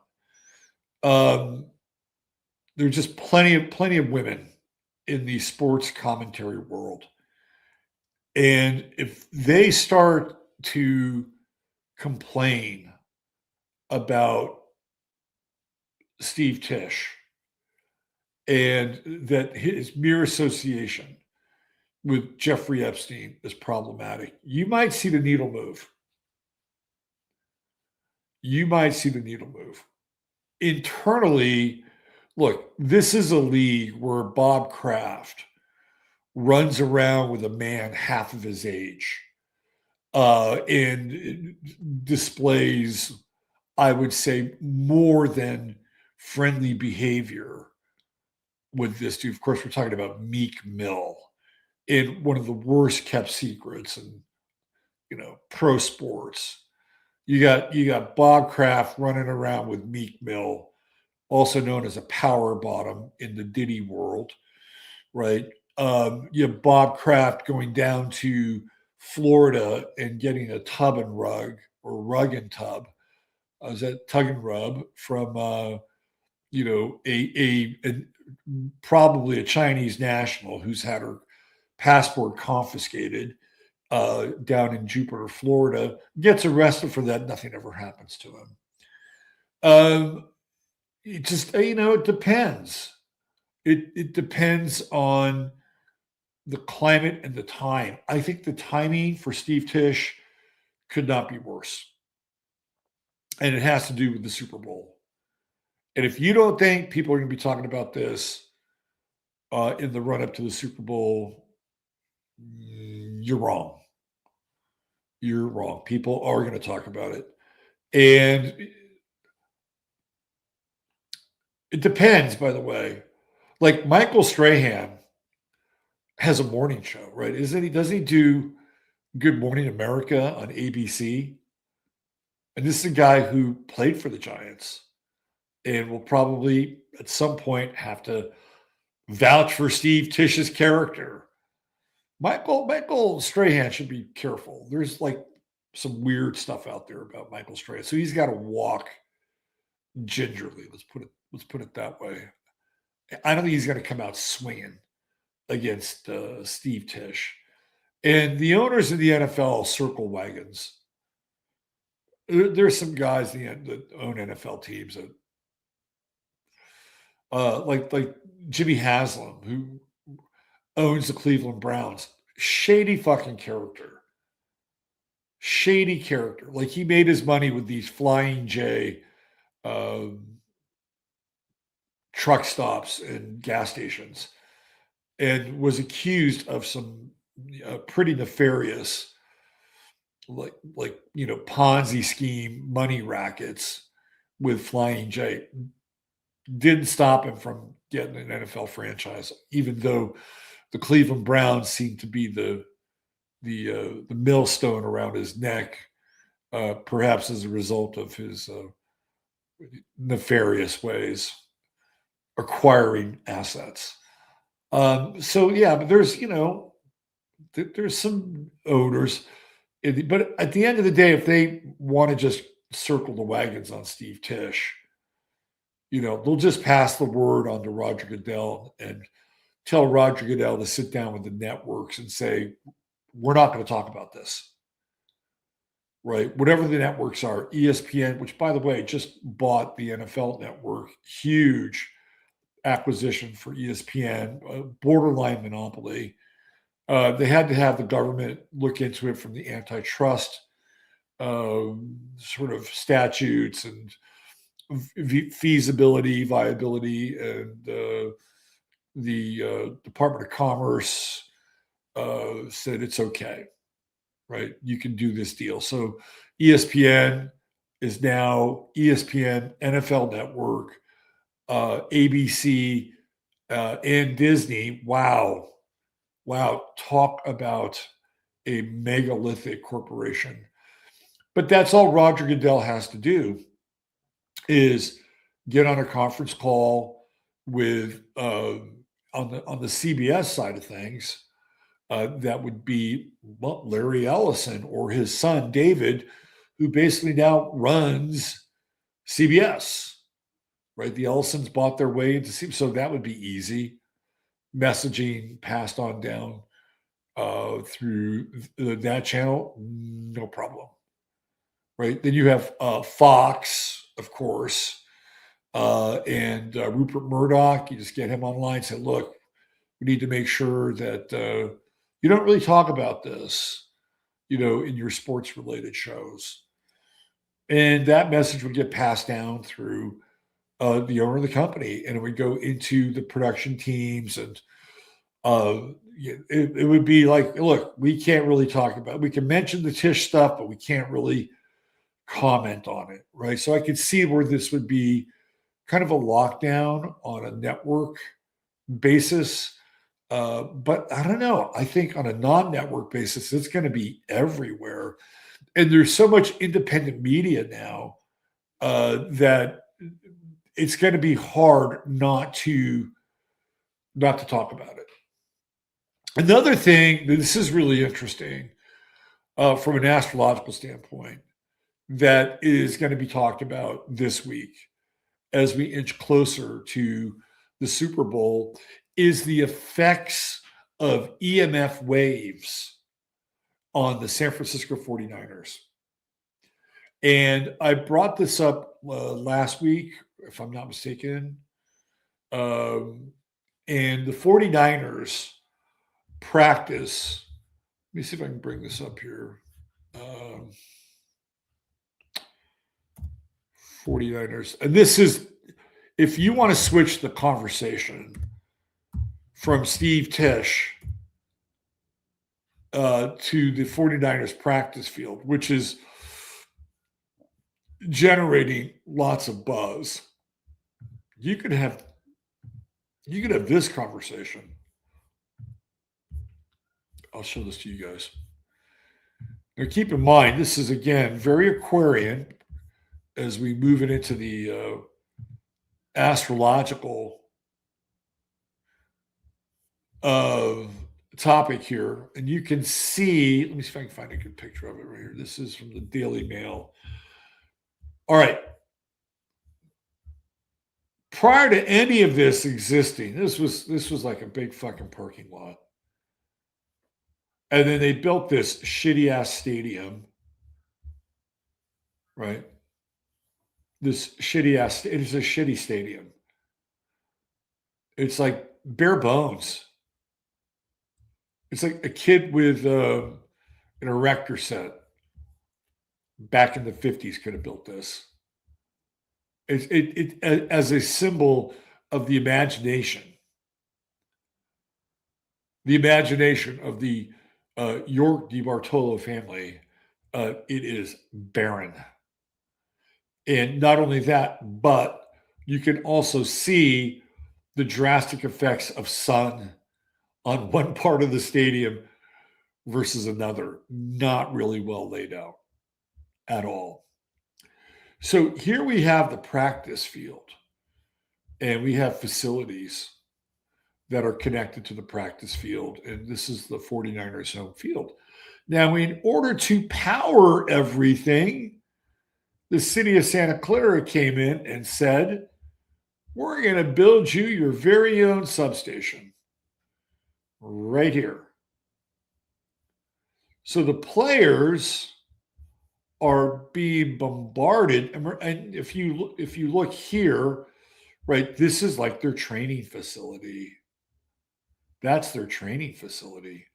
This is where they practice their plays. I believe it's a 50-yard field, if I'm not mistaken. They built this substation to power all of this. All of this. And when we look at Aquarius, right, we're dealing with waves.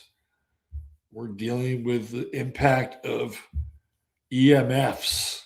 And the whole idea is, here's another electrical substation practice field, and that is their training facilities right there. Right. Let me go back to this. And what's happening with the 49ers is they're having a lot of soft tissue injuries. So the prevailing theory is that these EMFs are cooking the tendons of the players. It's an interesting theory. Now, the early reports from most medical professionals believe this is just hokum, right? But if you look at this, check this out. Neither the New England Patriots nor the Seattle Seahawks will use the San Francisco 49ers practice facility. Let me share this right here. Which might prove advantageous if injury concerns linked to nearby electrical substation hold any validity. So,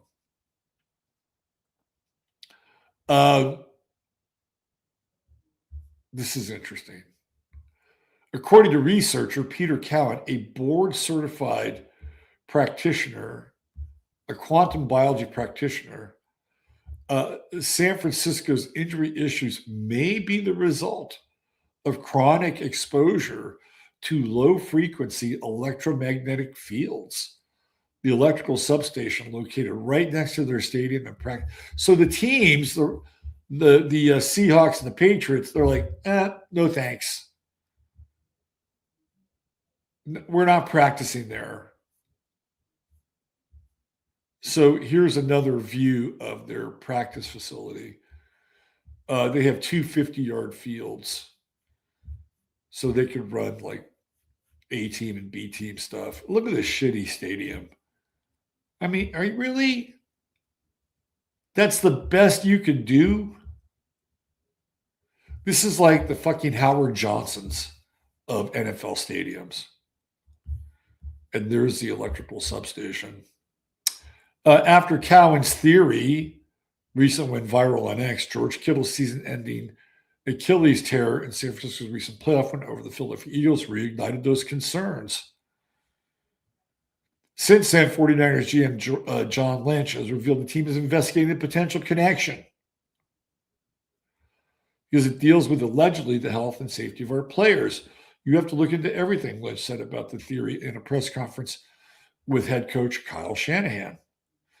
Our guys have been reaching out to anyone and everyone to see if a study exists. We will look into it. Former San Francisco tight end Delaney Walker claimed earlier this month there were concerns over the substation during his tenure with the team from 2006 to 20. I love Delaney Walker. He was really good. And I'll tell you, once he left the 49ers and started playing for the Tennessee Titans, not only did his health take off, but so did his career. That's been an issue since I've been there. They talked about moving that electrical substation because when I was there, he told Bussin' with the Boys podcast, it was said it was giving people cancer. So then they pushed it back a little bit and took some of it away, right? So these substations are also called cancer clusters. You can even feel it sometimes. I don't know what it is. You can feel the energy. And then a transformer exploded one day when we were at practice.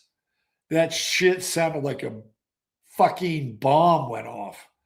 I was like, this is dangerous, but they're not going to move it. Walker also claimed trees and other wildlife struggle to exist in the area. Everything dies where the power station is on. A retired tight end 41 claimed the research was done into the possible impact of the site, but players were given guarantees that the practice facility is safe. They would start telling us this may cause cancer. This is a study they're doing. They had doctors coming up there. We may have signed something. I'm going to be honest, Walker continued. I heard they were like, oh, it may make your ligaments weak. And I'm like, God damn, that's crazy. And then I saw the picture and I thought, we practice right there too. That's the craziest shit ever. So you got 3 comments. I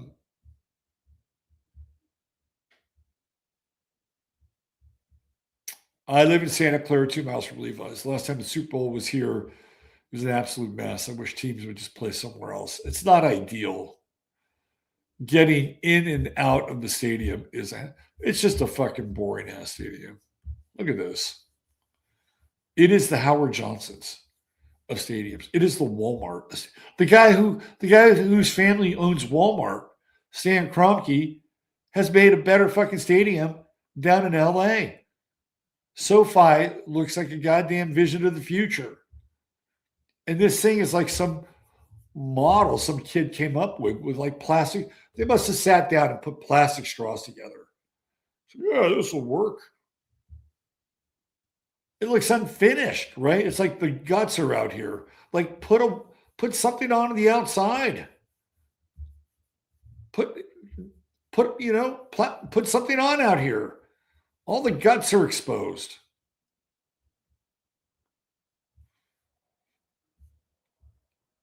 So this could actually help Steve Tisch, because people are going to be talking about this week and this whole stadium thing.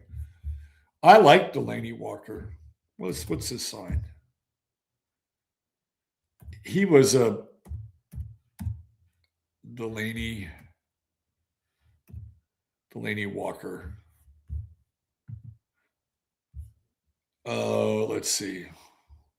He's a Leo. And we're talking about him on the Leo moon. He was 6'2", 250 pounds and played tight end. And he had very short hands. And he was a great blocker. Really great blocker. And he was a Pro Bowler 3 years in a row. Best thing he ever did was leave San Francisco. Best thing he ever did. The most touchdowns he ever caught in the season with San Francisco was 3. He caught 7 at his peak in Tennessee. 1,000 yards receiving. This guy was productive. Spent 5 years as a Tennessee Titan. Went to Central Missouri State. Always liked him. Born in 1984, Pomona, California. So yeah, Steve Tisch. It's the EMF waves emanating out of Levi's, out of the. Now, this is a problem for the 49ers. This is a real problem because they have to attract free agents to come play there. And these players like, I ain't going to go play at this fucking place with this fucking power station. My body means too much to me. So what are they going to do? Right? They're going to have to hire somebody to come out, with all these meters and shit and test it. And they're going to have to try to sell this thing as being not a problem. Do we think it's not a problem? I think it's a problem. I think it's a problem. Now, whether it turns their tendons and soft tissue into linguini, that's another issue, right? And I don't think there's any long-term studies or effects on this to be able to come to a conclusion, right? But wasn't Cowan the guy who was talking about like radio waves and 5G as it relates to COVID? And then every time there's like this new level of electrical advancement, there's like this new plague that comes along with it. No, seriously. Like he like mapped this thing out, right? Like the proliferation of electricity is also connected to the Spanish flu. The proliferation with TV antennas and radio waves. There's like a proliferation with what was it? Polio, right? Like he clocks this stuff out. And then with 5G and the proliferation with 5G, he comes up with COVID. So I think it's Cowan, right? So there seems to be some correlation with electrical waves, whether they're the static crackling frequency of electrical waves coming off of your, your typical power line, right? Or maybe when you're that close to a substation. Now, there have been many studies around people who have homes that are near giant electrical towers. And the incidence of cancer related to those homes, I think, is pretty significant. But it makes sense, right? I mean, we are, and Pluto in Aquarius, right? It's sort of like the deleterious effects of it. And I don't know what the 49ers are going to do. I mean, this thing is really taken off and has a life. I mean, Joe Rogan's talking about it. And if you're a free agent, do you want to go play for the 49ers? No. And it's because they have been an absolute mess with injuries for the last, 4 or 5 years. I mean, a lot of guys get hurt playing for the 49ers.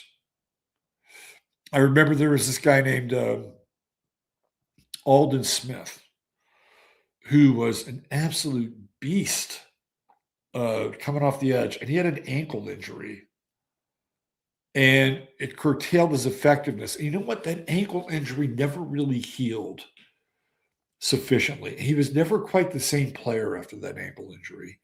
Now, I don't know if it's because he didn't rehab it properly, or maybe the electronic gremlins in the EMFs were cooking his tendons and they couldn't really heal. Look, I think there's an issue. We're in Aquarius season, right? Mars is in Aquarius, and Mars is athletes and warriors, right? And football is it's the modern gladiatorial sport, and we're dealing with Aquarius. I'm like, it makes total sense. But what do they do now? Let's say, for instance, you're the GM of the 49ers. You're John Lynch, and you go to Jed York and you say, Jed, we can't sign anybody. They're all scared shitless of this substation. Now, if you're the owner of the team, you're thinking, well, good. We don't have to spend money on free agents. That's less money we have to worry about. But then you got your own players whose contracts will end, and they'll say, I'm not really interested in re-signing here. You've got Nick Bosa, who went through 2 knee injuries already as a 49er, and he's like just turning 30, right? So it's not just about acquiring new players.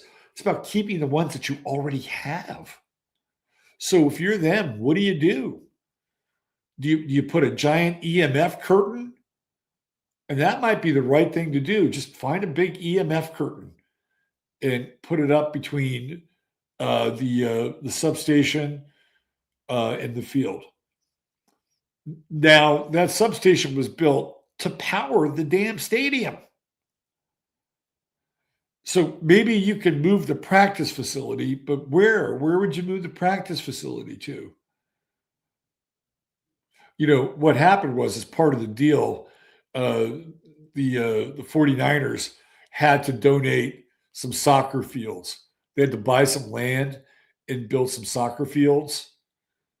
And those soccer fields would be ideal to move the practice facility to. Ideal. But I don't think that's going to happen. Like, that would look pretty heartless, wouldn't it?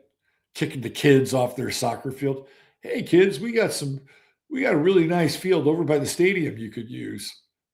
You're young, your ligaments can handle it. They haven't been exposed to all this toxic electronic frequencies. I don't know what they're going to do. I mean, look, here's the bad part. Okay, and it's something that they're going to have to think about. If they move the practice facility, or they alter any type of exposure to the practice facility, there are players who could line themselves up to sue the San Francisco 49ers, the city of Santa Clara. This is not out of the realm of possibility. If they get positive tests that this has impacted their bodies and they've suffered injuries, that's lawsuit city. So now the 49ers have them. They gotta figure out what they're gonna do here. Because if they admit that there's a problem and they correct the problem for their current team and any future players, well, that's fine. But the problem existed for previous players, that's not fine, right? But if they don't correct the problem, there's going to be this lingering feeling that players get injured there. So they're kind of fucked either way. I mean, this was not a well thought out operation, but it all falls under Aquarius. It's those waves, man. It's those EMFs coming off that substation, killing off the wildlife, turning ligaments and soft tissue into linguini. This is what's happening. So Steve Tisch should be happy that that there's this other narrative going on. If you're the 49ers, you're saying, hey, get these network people to talk about Steve Tisch. we need the focus on the Epstein owner. The owner's got ties with Epstein. So we're not talking about the stadium. Who thought that Aquarius would play such I wouldn't say it's a vital role, but a viral role in this upcoming Super Bowl. Anyway, let's get back to the chart of the moment here. Let's go back. Here we go. We're back. Sorry, I had to bring that up. I'm not sorry. I'm not going to apologize for that.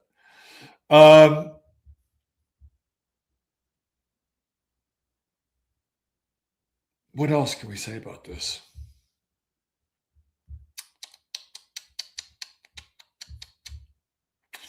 Well, I could talk more about Neptune and Aries from this chart, couldn't I? We've talked a lot about it. I'm going to talk more about it. This is big. This Neptune and Aries transit is really, really big. like colossally big. Yeah. And when Saturn shows up and comes to town in a couple weeks, major changes on the horizon. I keep hearing war and rumors of war in Iran, right? I mean, I just keep hearing this. It's coming, over and over again. Oh, we've amassed a fleet. We've amassed a fleet. They can shut down the Strait of Hormuz. They've got missiles. They've got drones, right? They've got the ability to strike, and we need to strike before they strike. This is all preemptive. When you get into Aries, you are into the heart of the Patriot Act, in the heart of a clear break, the clear break doctrine, which is preemptive strikes. You see, for the longest time as a country, the preemptive strikes were taking place behind the scenes. We weren't really very upfront about them. They occurred, but usually much more cloak and dagger, if you know what I'm saying. Once the Patriot Act and 9/11 happened, then all of a sudden it's like we'll be fine. Let's let's go out and let's go. I mean, that's how they grabbed Maduro. I mean, under the Patriot Act and the Project for a New American Century and the clean break doctrine, over and above the Monroe Doctrine, right? It's like, yeah, we can go do it. We can be preemptive. And it feels to me like that's going to really get tested with this Saturn-Neptune conjunction. How preemptive will this country be? And, these hawks like Lindsey Graham, they just can't wait for the United States to intervene in Iran and go just full ballistic in Iran. Can't wait. He had to run over to Israel to go apologize to Israel for Trump's delay in, going in and cleaning up the regime change that didn't work, right? And Trump was like, "Keep resisting, stay strong." And it's easy for you to say that, right? When the not so secret police are taking people out and shooting them and hanging them and burning their bodies and hanging them and burning their bodies in public places so other people get the idea you don't do this, right? It's very easy for Trump to say that. Stay strong, resist. Yeah. So I think the pressure is going to be on. I think the heat is going to be on. And if there's any preemptive, I mean, right at the beginning, if there's any preemptive energy, it's going to be Saturn, Neptune, and Aries moving into action. So we're about 2 weeks away from that. It could happen sooner. But, Stephen Miller said something very interesting. And he said the time of peace is over, right? I don't know if you caught that, but the time of peace is over. And when we're in that the Piscean cycle, the end of when we think of Pisces, we think of Jesus, the Prince of Peace, the imperfect, but also, yearning Piscean age, right? The Piscean age where, we get to practice these principles of turning the other cheek and loving thy neighbor and, all the the Christian values espoused in the New Testament, right? It is not the it is not the age of Yahweh. Although I could make an example, or maybe a corollary, that with Neptune and Aries and Saturn and Aries, it is the age of Yahweh, right? It is the age of the smoting God, right? It is the age of the jealous God. It is the age of the judgmental God, a God of a just God, but one that spares no one when they are in violation of the sacred law, whatever the sacred law is. We could make a case for that here with Saturn, Neptune, and Aries, that this is Yahweh's time, right? This is not Jesus's time. We're theoretically going backwards, right? In some ways, like the age of Aries, which preceded the age of Pisces, which is, again, theoretically the age of war, the Bronze Age and the Sea Peoples, right? And all these major battles going on, which still continue to happen, by the way, in the aftermath of Jesus' death, and I submit the Crusades. But prior to that, right, we're going backwards and forwards simultaneously, because time is like that. You go backwards and forwards. So we're moving into something very Aquarian, right? I mean, we're moving into a very Aquarian time, for better or worse. But we're also revisiting these Aries themes, where guess what? Might is right. Might is right. And the illusion of how force can be deployed is on full display, and we're going to see more. We're going to see more. And if there are more smoking guns in the 3,000 files, or many that have been released by Epstein, it is the gift that keeps on giving. What sort of distractions are we going to be regaled with? I mean, I think when just look at what's happened in the aftermath of Thomas Massey and Ro Khanna joining forces to do exactly this, which was to bring these files from the Department of Justice. They have to now. They sat on these. Pam Bondi was going to stonewall this shit. Well, there's a reason why this stuff is coming out. And so that happened. And then all of a sudden, man, we got really revved up with Iran, and we got really revved up with Venezuela, and we got really revved up with ICE, and we got really revved up with Minneapolis. Like, all of a sudden, these plates are spinning, man, right? These plates of fire are just spinning. There's so much going on. You got the Somali daycare. I mean, there's just plenty of things to take us away from the Epstein stuff. And a lot of people say, well, the Epstein stuff it is meaningless. It is not meaningless.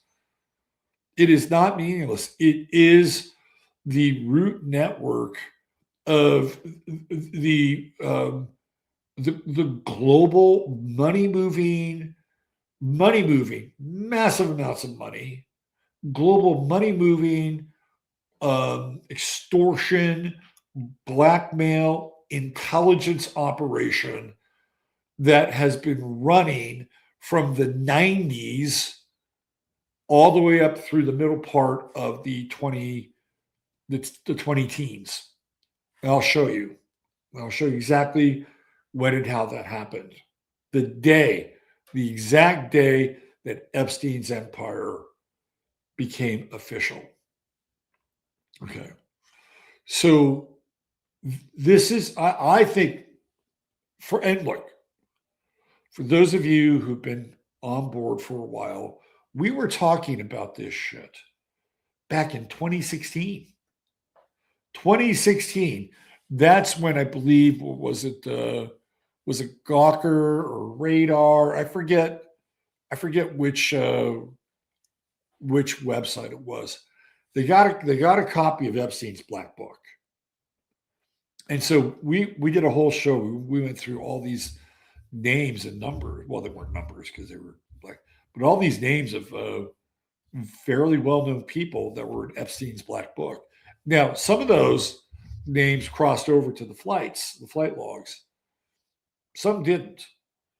But just because you weren't on the flight, it doesn't mean that you could not have had, you couldn't have partaken in some of Jeffrey Epstein's offerings. Let's put it that way, right? Because that whole house in New York City, which we had Russ on last month, and he had a guy who went through room by room by room, video wise, like the place was wired. It was totally wired for video. They had all these different rooms set up, right? So, I mean, that place in and of itself was a working space, and that's just one. That's just one that we know of. And I'm sure that if they wanted to, they could set people up in hotel rooms. If there was going to be somebody who they wanted to hook up with one of their girls, right? They could easily have a hotel room. They could deal with a hotel, easy. And isn't there somebody that owns hotels? Pretty well-known person. Oh yeah, Donald Trump. Donald Trump, known to have a few hotels. Huh. Anyway, just looking at the Saturn Neptune, again, bringing it back to if this Epstein thing continues to boil, the bigger the boil, the bigger the distraction. So I think these two things are kind of hand in glove, right? Hand in glove. So what can we look for? What transit can we look for? Well, if we go out into April and we start to see these Aries planets start to cross the path, boy, oh boy, oh boy, are we really in for something there, right? So let's take a look at that.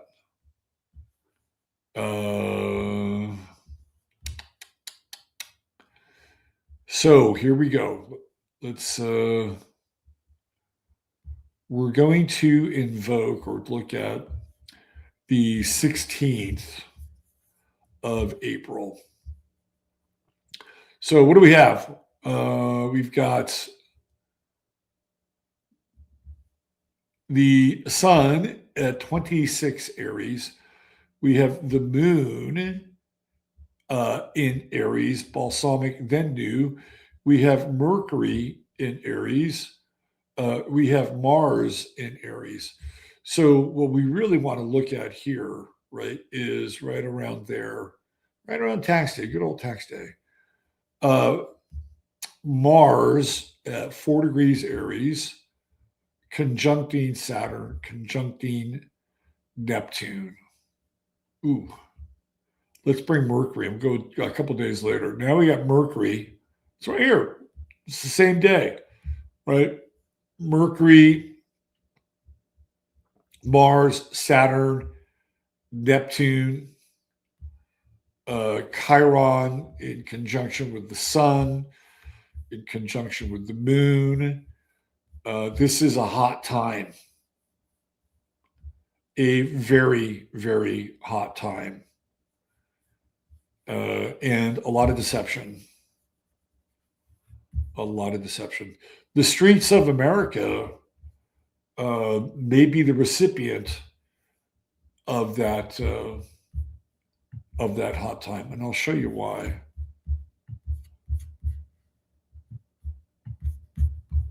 So this is where we are now, and this is the U.S. chart. Okay, so I want you to pay attention to the U.S. fourth house, and I use the Sibley chart. It makes the most sense to me for a number of reasons. But here we go, fourth house, right? So this is transiting Saturn and Neptune coming into the U.S. fourth house. And here we go. Mars is going to catch up, right? And it's going to enter the U.S. fourth house as well. That's that's at home, right? Do you remember the last time Mars went through the U.S. fourth house? I most certainly do. In a big way, it was in 2020. It's every 2 years, right? So 2 years after that, 2024, 2022, 2024, 2026, right? Mars makes its return every 2 years. But in 2020, Mars wreaked havoc in the US chart. Whether it was COVID protests or whether it was the zealous followers of St. Floyd burning the country down and tearing statues down, Mars clearly made its energy felt in 2020. And we had the retrogrades going on. Well, could we see a repeat of that energy in its own way in the next few months in April of this year? Remember, this is the year of the fire horse, right? And we're talking fire, fire, fire. And Mars is the chariot, right? It is the chariot. It is a form of movement along with our fellow Mercury there, right? So, yes, this Mars transit, which we have a record of from 2020, not good. Not good. And we'll have the sun down here, and we'll also have Mercury down here as well. Like it's all moving through the U.S. fourth house. Now, prior to the show, I did some research, not a lot, but enough. And it has to do with the shooting in Minneapolis.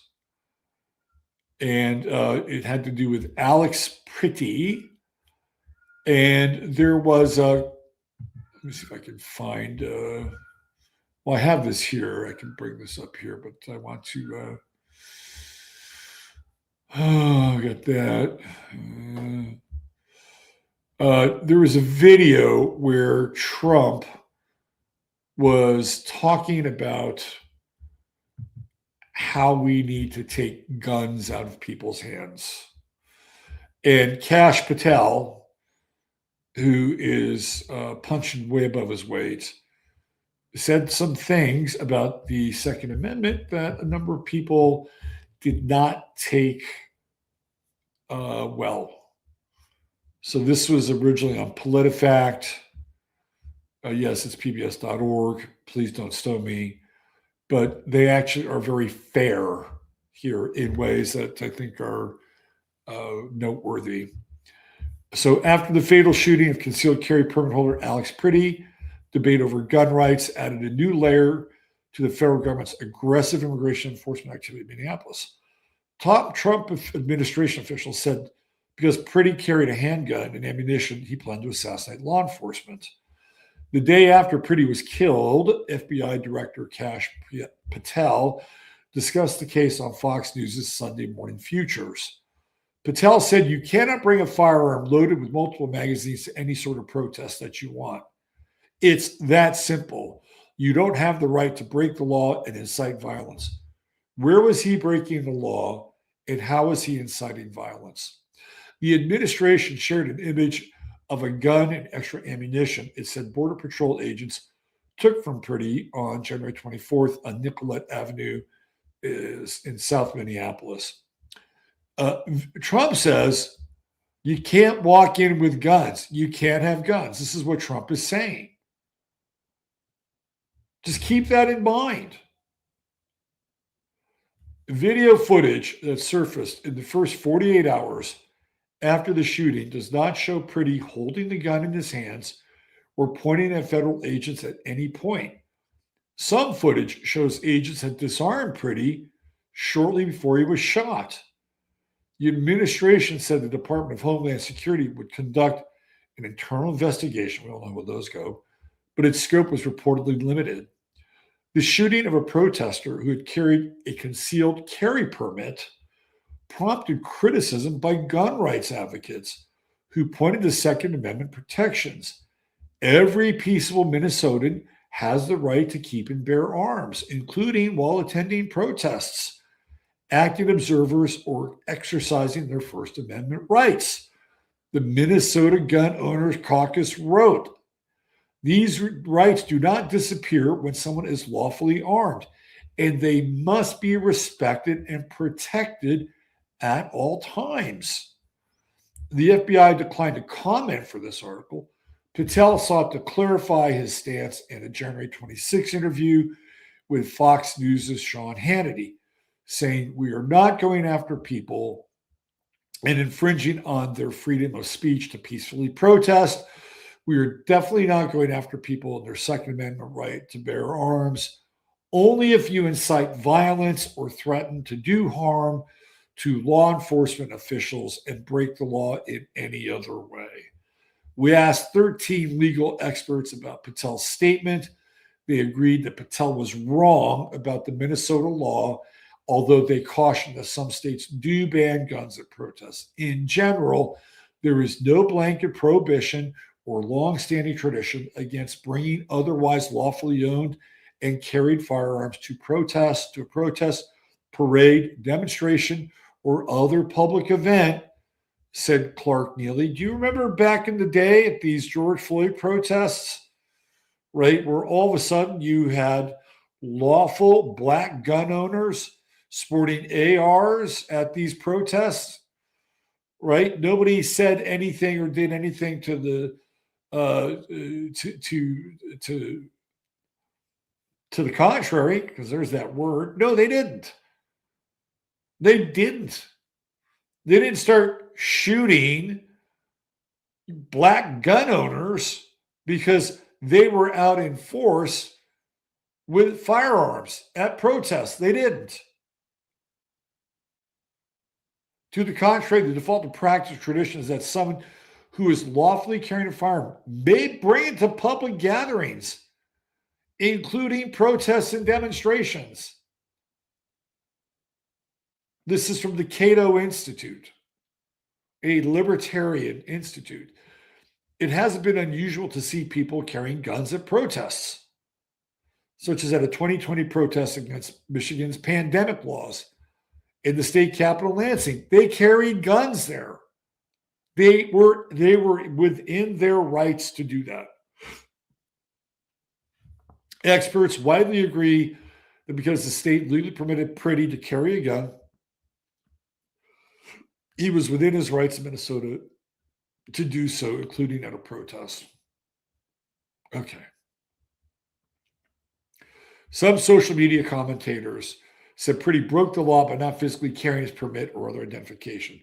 Homeland Security Secretary Kristi Noem and former top Customs Border Patrol official in Minneapolis, Greg Bambino, have alleged that Priddy carried no ID. State law says not carrying a permit is a petty misdemeanor, subject to a $25 fine.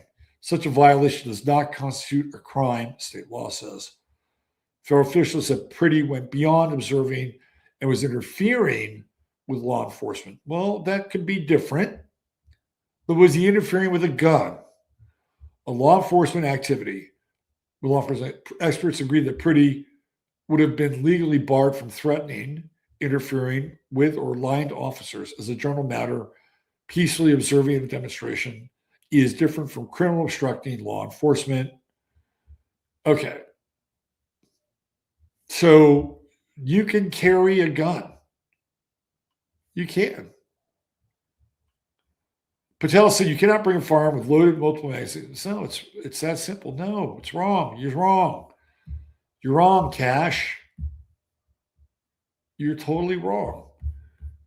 And the reason I'm bringing this up is because we have to pay attention to this, right? We have to pay attention to, let me go back, hold on. Let me get this chart up here. It's the U.S. chart. Where'd it go? Give me 1 second. I just had it up here. Yeah, it's right here. Right. Here's the U.S. chart. And I bring this up because if there is a transit, right, that will bring this whole idea of gun rights, gun registration, uh, if there's a transit that would bring this to the forefront, it would be in April. And it would be this Mars conjunction with Saturn and Neptune. And more than likely, some event beyond Jacob Pretty just bringing a legally licensed firearm to a protest. Now, the scope of what they would be able to do with people that own firearms, that would be debatable based on the power of gun lobbies, manufacturers, the Second Amendment. However, um, if we move into a world where, and I think that this world is very possible, if we move into a world where we are moving into a more detailed and fleshed out control grid with surveillance, right? And a world where we're dealing with things like digital currency, a world where there is no more anonymity on the internet, right? And this is all very plausible, very, very plausible. In that world, gun ownership takes on a very different light. Mainly because there are people who might not like that world and just might take advantage of their firearms. That is not out of the question. And if you were one of the social engineers managing this transition from fiat currency, some form of anonymity, and just putting everything smack dab in the control grid, I don't think you want a bunch of people with guns running around. That's my sense. Now, could they incentivize people to get rid of their guns? That's quite possible. They could have a gun buyback and you could get all kinds of social credits. You could become the king of social credits and you can eat steak for a year if you give up your firearms. Theoretically, I mean, I could see them doing something like that. And if people are outside of the system, and there'll be some people who would be outside the system, so I'm not going to do that. I'm not going to, I'm not going to take the chip. I mean, it could be a metaphorical chip, but it's still the chip nonetheless. Getting rid of your guns for food may not be, if you're a family, right, and you have to feed your family, and your wife says, "Look, we could just eat if you just get rid of your guns. We could have food for a few months here, and then we can figure out what we need to do." Right? And you look around, your kids are hungry, and you've gone through your Costco mac and cheese. You're like, "What the fuck is next?" Right? I'm just throwing this out there. The incentivization for something like that, it may start off, with a carrot, and then they get to the stick. Regardless of what, but I mean, this is just my sense. These are my spidey senses. Is that what we're seeing in Minneapolis? It is a precursor to the abrogation of rights, whether they're First Amendment rights or Second Amendment rights. And that's all been a byproduct, in my estimation, in two areas. one of these areas I'm going to talk about is not a very popular topic of conversation, but I'm going to bring it up nonetheless. The first area is, again, it's the topic of the night. It's Epstein. We're going to go there. And it's the distraction part. Massive distraction. And whenever we have a massive distraction, or what we like to call psychological operations, more than one agenda is taken care of when that happens. It's like multiple.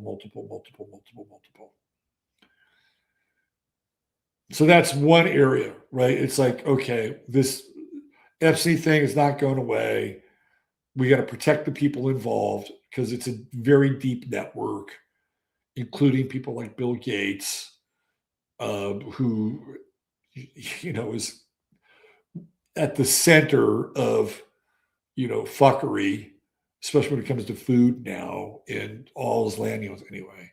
I could easily see this being next level, protect the perps, right?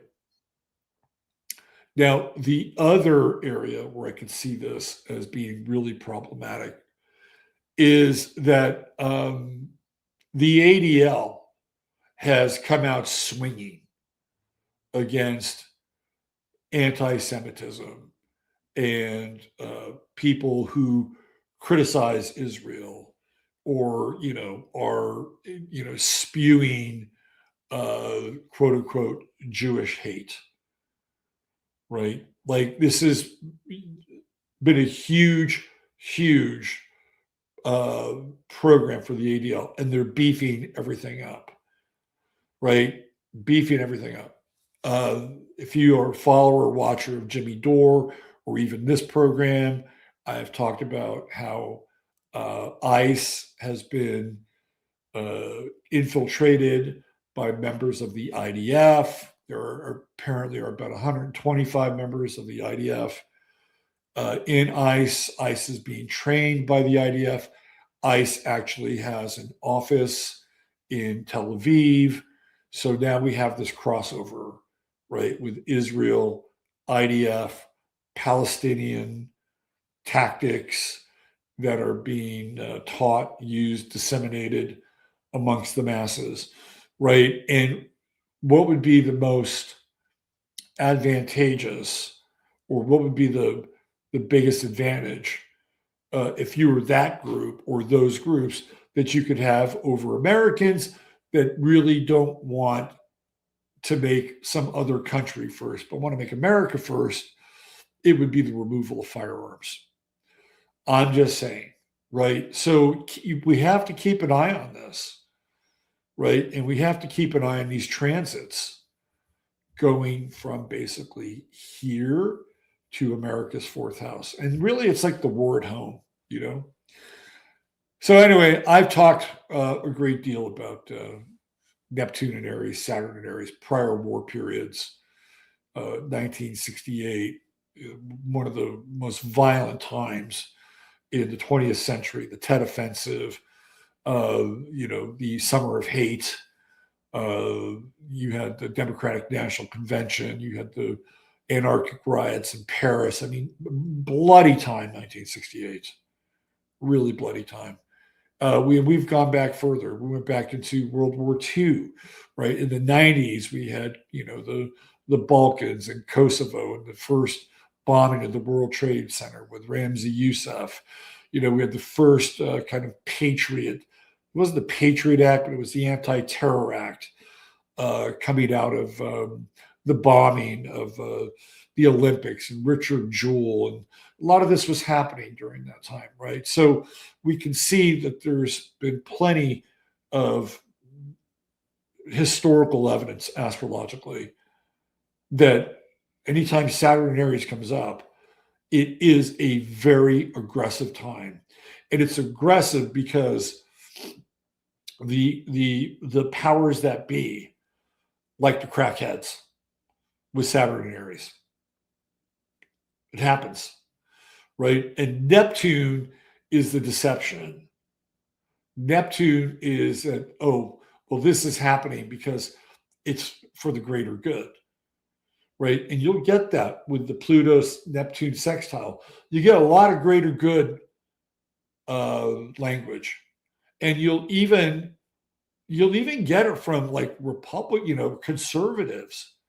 Well, if they take the guns out of the hands of the bad people, if those stupid fucking commies don't have guns, it'll be better for us because we'll have the guns and they won't.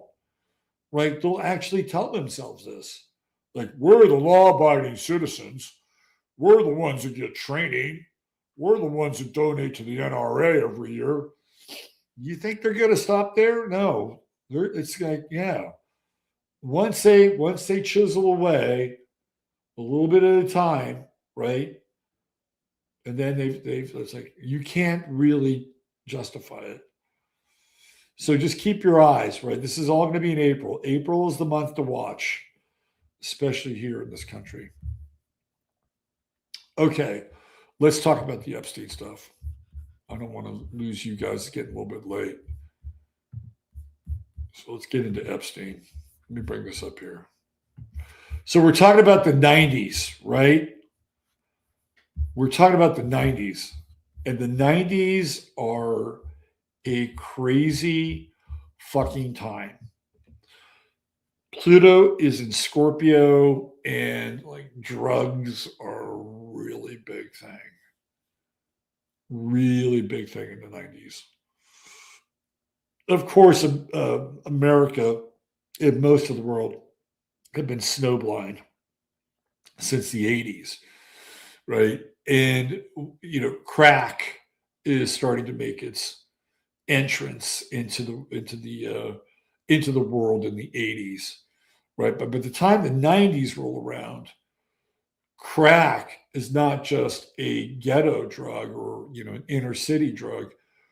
Crack is like making its way into professional ranks, and it's starting the rampant use. Like, I have a friend who's a good friend of mine. He was a teacher. He was a teacher at a junior college, computer guy, taught computer programming at a junior college, professional. His life got wrecked by crack in the 90's. Just absolutely wrecked. And he got connected with one of his students, and he taught junior college in Oakland. And students took him to a crack house. And this guy was a Scorpio, right? And he's like, oh, yeah, let's go. And wound up being there with like other professionals, right? They'd go there and they'd buy crack and they'd get high and they'd sit around and, just keep smoking the rock. This is the 90's, right? This is all 90's shit. And, this is when, we have Iran-Contra. And before, was it 1992, right, which is the 90's, Bill Clinton's the governor of Arkansas. And he is overseeing one of the largest cocaine distribution networks that had ever been like engineered by people whose last names weren't Italian, right? So if you go back and you look at what was going on in Arkansas, it all starts in the 80's. And they are flying planes out of Mena, Arkansas. And these are planes that have been they've been re-engineered. And it was Webster Hubbell's father who got the state of Arkansas. Once Bill and Hillary Clinton got involved, once Bill got elected, one of the things they did is they passed this. It was like an economic stimulus act. And the state of Arkansas could issue low interest loans to specially approved Arkansas business people so that they could kickstart the economy in Arkansas. And all of these applications and loans were run through the Rose Law Firm where Hillary Clinton worked. And one of the recipients of a major infusion of cash was Webb Hubbell's father. And Webb Hubbell's father had a airline business, basically hauling freight, right? So what they did is they got these very large planes and they reconfigured them. They basically hollowed them out as much as they could so that they could load them with arms and ammunition and fly them down to Central America. This is the whole Barry Seal, Tom Cruise, Made in America story. And it wasn't just Barry Seal, there were others. And these guys would fly these planes back from Panama because they had had massive amounts of cocaine make their way from Colombia to Panama. And they would take the cocaine back to Arkansas. And this went on for, a number of years. They were snowblind in Arkansas. And they would use that money from the sale of the cocaine to basically run these illicit programs, including sending arms to Israel so that they could then sell them to the Iranians, and hence Iran-Contra. So the Iranians and the Contras were the recipients of American arms, and the Americans were the recipient of dollars and huge amounts of cocaine. It was basically the CIA running a drug operation. That's what was going on. And that really takes root in the 90s in a big way. So the 90s the backdrop of the 90s is fueled by cocaine and crack drugs, big time. Pluto and Scorpio. Another drug which becomes immensely popular during the 90s is heroin. And of course, heroin finds its way into the music scene, and you have people like Scott Weiland. Some people will tell you that Kurt Cobain never shot heroin. I don't believe that. Heroin was a major drug in the grunge scene. Grunge is the sound of fucking sludgy heroin. Andy Wood, who is the singer of Mother Love Bone, who was supposed to be the big band coming out of Seattle, OD'd on heroin. Lane Staley became a heroin addict and ODs. Heroin becomes a huge drug in the 90s, right? It's a very, very powerful drug. And it would continue its grip and hold on Americans long after that, particularly once the United States goes to Afghanistan and decides to take possession of the poppy fields. I'm just giving you a Pluto and Scorpio breakdown of the drug scene in the 90s. It was huge. It was ubiquitous. It was everywhere, right? And then, in the 90s, we start to have these gang movies that come out, like Boys in the Hood and Colors and New Jack City. Those are all Pluto and Scorpio movies, right? They're looking at a new version of the underworld. And it's not Michael Corleone and his family. No, it is the Bloods, it's the Crips, It is NWA, right? These are all Pluto and Scorpio moments. Your Rodney King gets the hell beaten out of him, captured on video. Pluto in Scorpio, right? Resulting in the Rodney King riots. LA is on fire. It is a very intense time, really intense time.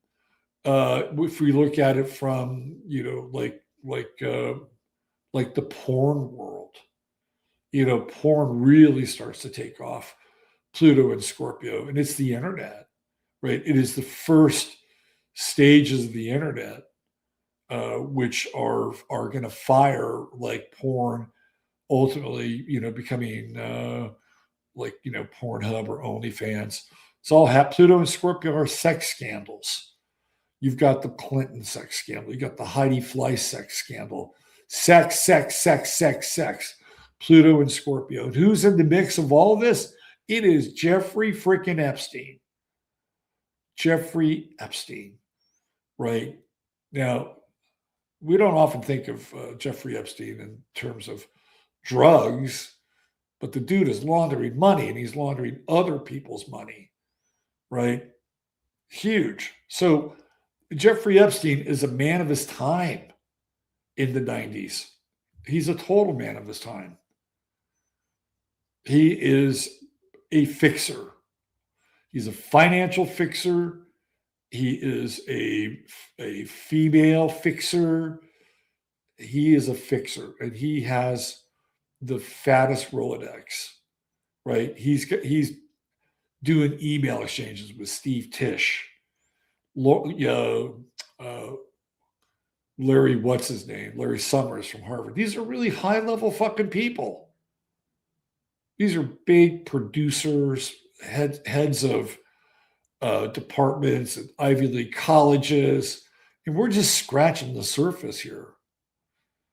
All right, so I have a chart for you, and this is the day. I have the day when Les Wexner made Jeffrey Epstein the executor of his estate.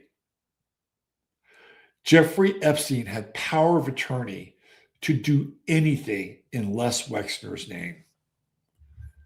And I'm going to show you the chart for that right here. Let's see, here we go.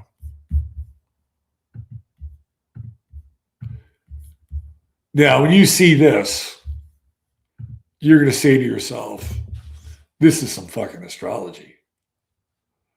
So, on July 30th, 1991, Jeffrey Epstein has power of attorney over Les Wexner. Think about that. Les Wexner has billions of dollars at his disposal, whether it's direct or indirect, through credit, leverage, banks, et cetera, et cetera. Jeffrey Epstein becomes what ultimately he becomes the head of what is ultimately going to be known as the mega group. So he's not just some guy, right? He's not just some guy that's, sort of this figurehead. He's making financial decisions. So let's see what's happening here. On this day, right, we have Neptune and Uranus in Capricorn. Now that is governance, right?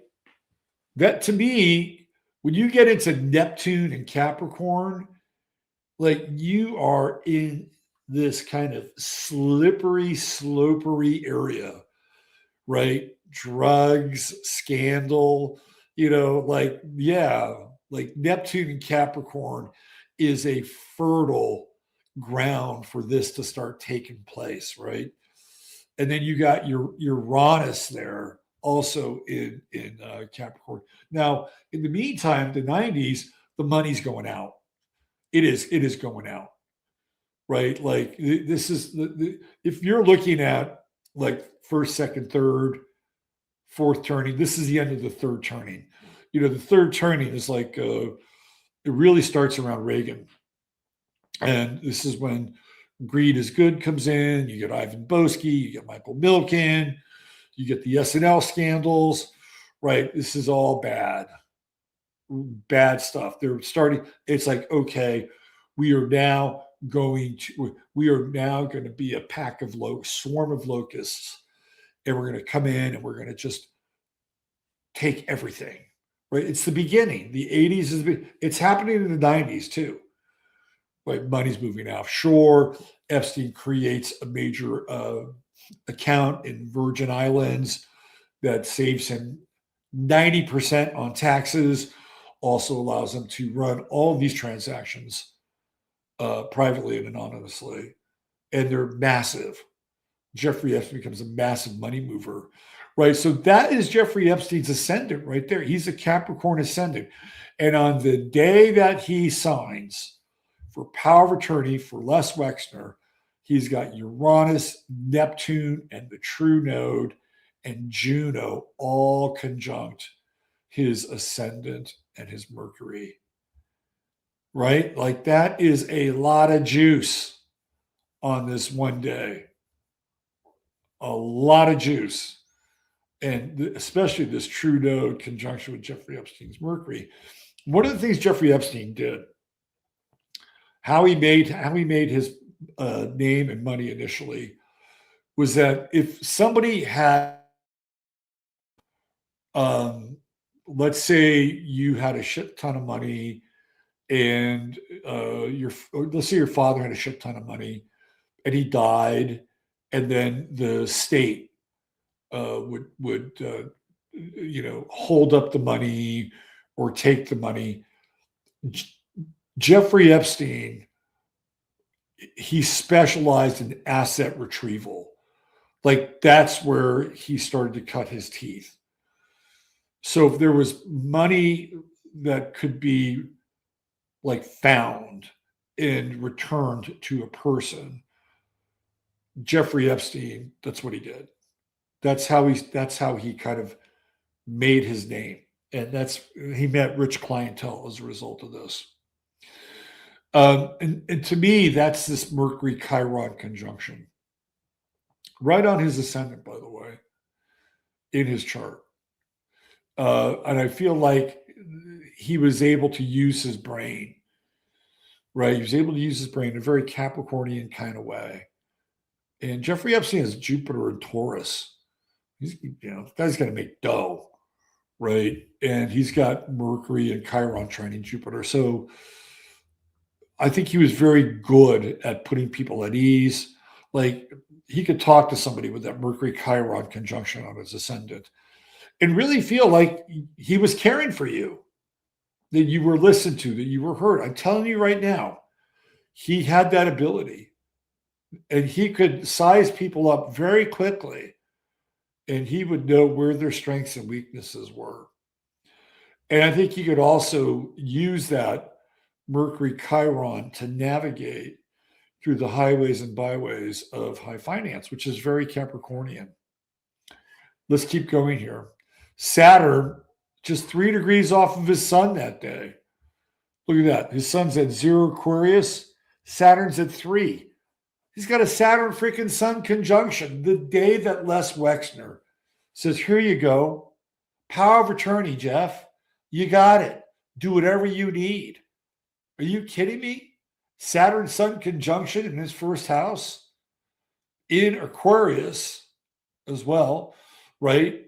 Oh, where's Pluto right now? It's the same degree as Saturn, the day that Jeffrey Epstein became Les Wexner's power of attorney, 3 degrees. Hello. This is a monumental transit. And you think nothing is ever going to come of this? Au contraire. Au contraire. I think we're just starting to scratch the surface. And this is all astrological. It's all astrological. What else was going on that day? All right, let's take a look at the moon. The moon was in Pisces, conjuncting Jeffrey Epstein's Venus and Mars. He's got that weird, like kind of, hey, I'm sort of manly, but I'm sensitive. kind of unisexual vibe. He's charismatic too. Jeffrey Epstein's charismatic. You get that with people who have Venus-Mars conjunctions. You're like, oh, that person's interesting. They're a little feminine. Oh, they're a little masculine. Oh, they're a little feminine. Oh, they're a little, wow, they're kind of interesting. Right? You get this with people who have Venus-Mars conjunctions. And in Pisces, he'll be whatever you want. He's malleable. He's mutable. He's Jeff. Look at Pluto. Transiting Pluto in his freaking 10th house. Hello. Right at the top of a grand trine, which he has in his chart with Mars, Venus, Uranus, bada bing. There's Pluto. Look at that. Jeffrey Epstein on this day, Mars, Pluto, trine. He's got the keys to the fucking kingdom right here. Look at that. Not only that, but there's more. We go over to his house of partnership. He's now in partnership with Mr. Les Wexner. And there's the Sun, Chiron, Vesta, all in his 7th house. Right? Now, Les Wexner happens to be a Virgo. And if we look over here, before we get to Virgo, we got Jupiter. Jupiter conjunct Jeffrey Epstein's Pluto and his vertex. My God. If he didn't have an astrologer working this day, the instincts were tremendous. That's all I can say. Are you fucking kidding me? A Jupiter-Pluto conjunction. That is insane wealth. Insane wealth. And then over here in the 8th house, other people's money, Mars, Venus, Mercury. Les Wexner, born on September 3rd, puts his sun at roughly 14 Virgo rather, right? What's as close as we get? Well, we got 9. We got Mars at 9 Virgo, right? Right there. Yep. So Les Wexner's sun is in Jeffrey Epstein's 8th house. The power behind the throne. Like, this is huge. So we can say in all certainty and clarity that this is the beginning of Jeffrey Epstein's reign. He was on the scene way before this and was having a lot of contact with very wealthy people. He started his own kind of corporate rating company with a buddy of his. Didn't go all that well. No, this is it. And what he did is I believe, if I'm not mistaken, he helped Wexner recover some missing assets. And that's how they got connected. And Wexner was like, you're the guy. You are the freaking guy. If you look at the timeline, I'll show you the timeline here. This is the Epstein timeline right here. And Les Wexner. This is the key dates. So born September 8th, 1937. Leslie Herbert Wexner is born in Dayton to parents Harry Louis Wexner and Bella Kabikoff Wexner. January 20th, 1953, Jeffrey Epstein, born Brooklyn, New York. In 1955, Les graduated from Bexley High. In 59, he graduates from Ohio State. In 63, the Limited opens its first store in Kingsdale Shopping Center. In 1969, the Limited's first public stock offering is issued over the counter. 47,600 shares were offered at $7.25 per share. The same year, Jeffrey Epstein graduates from Lafayette High School in Brooklyn, age 16, after skipping 2 grades. Jeffrey Epstein was a polymath. He was not dumb. After 2 years of teaching, this is 1976, at the private Dalton School in Manhattan, Epstein hired as an assistant to a trader at Bear Stearns. Okay. 77, the Limited moves into its Morse Road headquarters in Columbus. 1980, the first Limited Express store opens in Chicago. 2 years later, Express becomes the first separate division of Limited Brands. Now, look at this. Epstein starts working at Bear Stearns in 76. By 1980, he's a limited partner. Epstein named limited partner. It's also interesting that he's going to be joining forces with the president, owner, CEO of the Limited at Bear Stearns after a quick rise, especially notable for his close role with wealthy clients. And then he gets into trouble. After being dismissed by Bear Stearns, Epstein founded his own consulting firm, the International Assets Group Limited. That's where he starts to go after these lost assets, right? In 1982, the Limited is listed as LTD on New York Stock Exchange. The company buys Victoria's Secret stores and catalog for $1 million and acquires the Lane Bryant chain. In 1985, Wexner donates $10 million to OSU for the Wexner Center for the Arts. He donates an additional $15 million in 1987. In 1985, the Limited acquires Henri Bendel in Lerner stores. So this is consolidation so that he can experience verticalization, right? A lot of consolidation happening. In 1986, Epstein and Wexner meet through insurance executive Robert Meister and his wife in Palm Beach, as reported by multiple sources. Pluto's in Scorpio, right? Goes into Scorpio full-time 1985.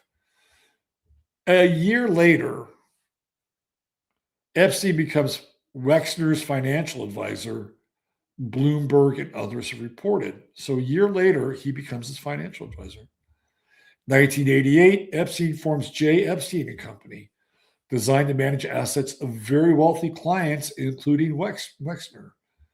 That same year, the Limited acquires Abercrombie and Fitch, a corporation controlled jointly by Epstein and Wexner, buys a mansion on East 71st Street in Manhattan for $13.2 million. Of course, we know what that becomes. At the time, the highest price ever paid for a Manhattan townhouse, the New York Times reported. 1990, the Limited's Bath and Body Works opens its first store in Boston. In 1990, Wexner builds his 41,000 square foot New Albany estate, the most expensive home in Franklin County. I believe he still lives there. On October 19th, 1990, Wexner creates the 1990 Family Property Trust A, appoints Epstein trustee of the trust, and gives him right to acquire property at 7558 King Drive, George, in New Albany. March 9th, 1991, the Columbus Dispatch publishes its first story linking Wexner and Epstein. The story reports Wexner donating 10 million shares of limited stock valued at more than $230 million to create the Ohio Higher Education Trust. All bullshit. Epstein identified as financial advisor in New York, listed as the group's trustee. And there we go. July 30th, 1991, Wexner grants Epstein power of attorney, which remained in place until Wexner revoked it in 2007. So there's more and more kind of activity between these two guys. It goes on and on and on and on and on. They are joined at the fucking hip, right? And then 1998 conveyed his interest in the Manhattan mansion, which they had purchased, to Epstein for $20 million, which for Epstein was easy, right? This gets into the arrest, and eventually, gets a little tricky. Wexner has to sell a bunch of stuff off. Wexner revokes power of attorney, wants to distance himself. Wexner's still around, by the way. It is still around. Look at this. In 2012, OSU names its medical center after Wexner. My God. Crazy. Crazy. These guys are joined at the hip. Wexner's name appears on a list of Epstein associates from 2015 for a lawsuit by Jufrey. Look at that. December 16, 2025, Wexner was warned multiple times to steer clear of Epstein years before his former financial advisor was ever charged with sex crimes. Multiple former business associates tell the New York Times Magazine for an extensive story on Epstein's early years. Wexner is described as Epstein's most important mark. Now, do you really believe that Epstein was that Wexner was just a mark? I don't believe that at all. I believe that these guys knew full well what the fuck they were doing. Full well. And I'm sure Wexner was not only making money hand over fist, but it was allowing him in his illicit activities to launder a bunch of money. And I think that's probably in many ways even bigger than the sex stuff. The sex stuff was big, don't get me wrong, but it's the amount of money, huge, massive amounts of money were being moved through the Epstein operation. And this day is the day of days. This is the day where if you're going to sign a power of fucking attorney, it's going to be this day. It will be this day. Is that moon in Aries? Is that right? Moon in Aries. So, that's interesting. 7 degrees. Yeah, we're going to have Saturn. So just the time, like when you look at the 90s are ripe for Jeffrey Epstein. I mean, let's just look at the leadership. You've got the Clintons in office who built their entire political network on deep corruption in the state of Arkansas. Just look at the whole Nina thing, and there's more to it than that. Very deep corruption. They come in 92, right? Jeffrey Epstein just comes into power really in a big way. 91, just a year before the Clintons. And the Clintons start to get into pay for play. They start to sell a bunch of stuff to China. And it's just a corrupt time. Really, really corrupt. I think I had a timeline on some of this corruption stuff. Yeah, so check this out. This is Pluto and Scorpio. Right? And this is just like right at the top of the list, right? So we've got the Enron scandal. Huge. Talk about Pluto and fucking Scorpio, right? And they're just like, scamming everybody, and they're paying people in the government off. This is where we get into that Neptune-Uranus conjunction, where, government officials just looking the other way. They're just looking the other way. And Enron got into the whole energy scam thing. Oh my God. That's 90s, right? This is like one of the, people lost so much fucking money through Enron. Huge. So let's go, what's next? The dot-com bubble. Yeah, I was there. I was on the front lines. The NASDAQ rose by 600%. Talk about a pump and dump. That was a total pump and dump. And I remember working when it was going down, right? It was like, oh yeah, look at these stock options. And I'm watching the stock options go like this and just shrink. Yeah, .com, that was a scam. It was a total scam. And if you don't know how it worked, it was the people that were putting together the arbitrages for the .com companies that made all the fucking money. You want to go public with your stock? No problem. We'll set you up. Yeah, you're going to pay us some money to set it up. What we're really going to get is we're going to get a bunch of shares, pennies on the dollar, and we have no restrictions to sell those shares. And so when you have a company like mp3.com, I think it opened at around $50 a share or something insane like that. And maybe it was a company like Bear Stearns or Lehman Brothers or Solomon Brothers or whoever, right? They're the ones that put the arbitrages together. And what did they do? As soon as that stock broke, and all these .com stocks broke way higher than they should have broke. And you have like the Lehman Brothers, Solomon Brothers, Bear Stearns, the people that set these arbitrages up, they're selling. They're making a shit ton of money, right out of the gate, straight out of the fucking gate. That's who made the money. .com was a pump and dump. And perhaps if you were lucky and you were a founder of one of these companies, you may have been able to get some money out. Maybe. A lot of them were backlisting their shares, and then Steve Jobs got in trouble for that. Savings and loans crisis, that starts in Pluto and Scorpio. And finally comes to an end in 95. One third of U.S. savings and loan associations failed, resulting in significant financial sector. Who got paid off? It was people like John fucking McCain. It was there was a whole group. Alan, what's his name? Cranston.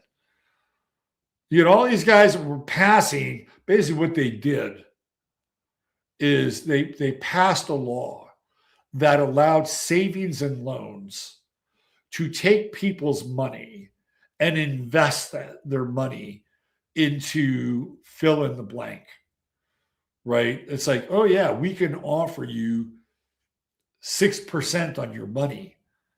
And people are like, wow, I'm going to get my money into a savings and loan, right? Little did they know that their money was going to be used to make really poor investments. And basically, the big one was Glendale Federal Savings and Loan, right? Or Glendale Savings and Loan, which was based out of Arizona. And John McCain had his fingerprints all over that. That, by the way, is Pluto and Scorpio, right? We're talking corruption. And Neptune and Uranus, and really Neptune coming in. And it gets very slippery with government rules and regulations. Whitewater controversy, investigation into the real estate investments of Bill and Hillary Clinton in the 70s and 80s, which becomes a major political scandal in the 90s. Yeah, it was part of their network, right? It was, and you can kind of roll in Webb Hubbell's father and the retrofitted, planes. That, these were transport planes. They filled the bellies of these transport planes with guns going in and coke coming out.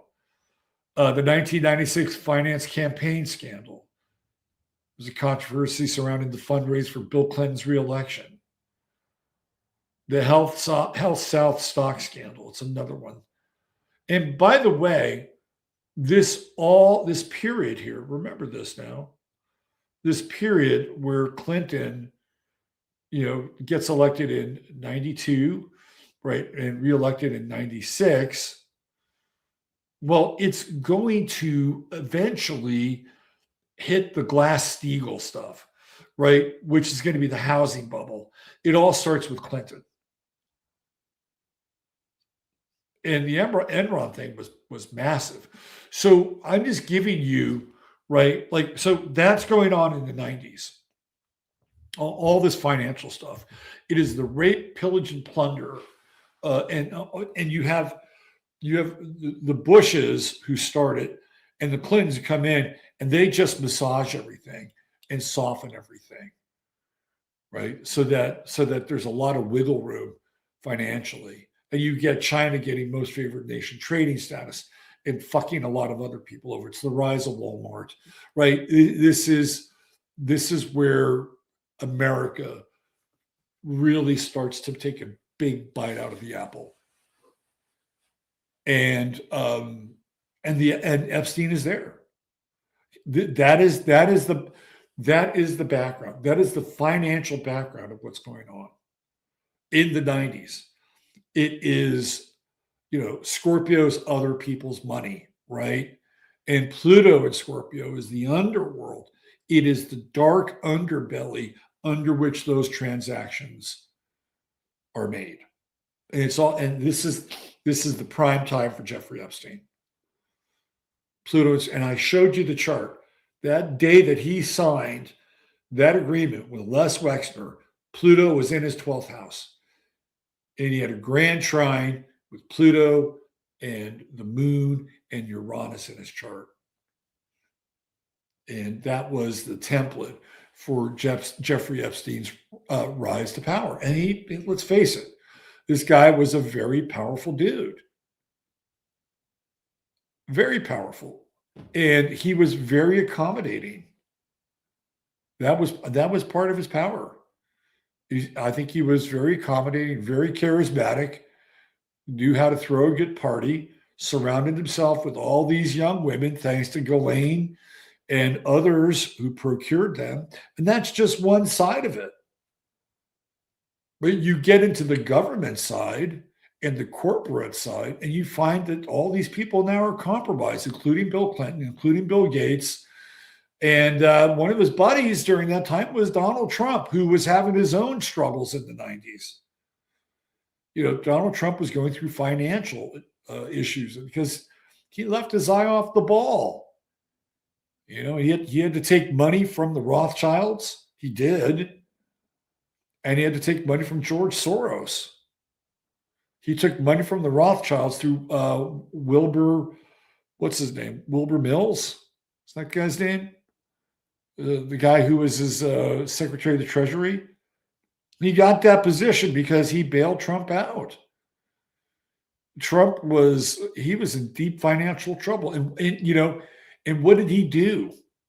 And where did he think he could make his coin? In the casino business. And is that not fucking Pluto and Scorpio? Casino world? Basically profiting off of other people's loss and misery. It's like that was the big deal for Trump, man.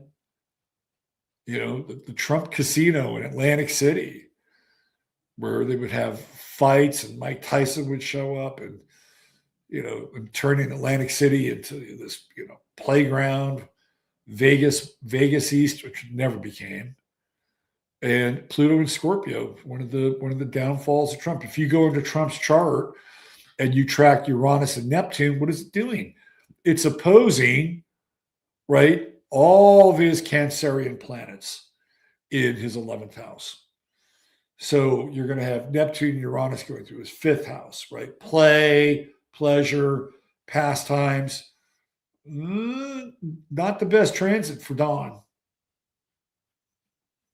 He might have had fun with Uranus there, but Neptune, clearly a compromising force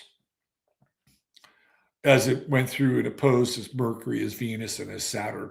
Neptune-Saturn oppositions can be real tricky, right? So, we can track those transits through Trump's 5th house. They're not great. Not great. And it feels to me, and I've said this before, and, look, if I was Donald Trump in the 90s and I had his money and I had his sway and rappers were dropping me in their rhymes and I was on page 6, and look, I'm a human. I probably would have indulged in things that at a certain point in the future might compromise me. I'm just saying, right?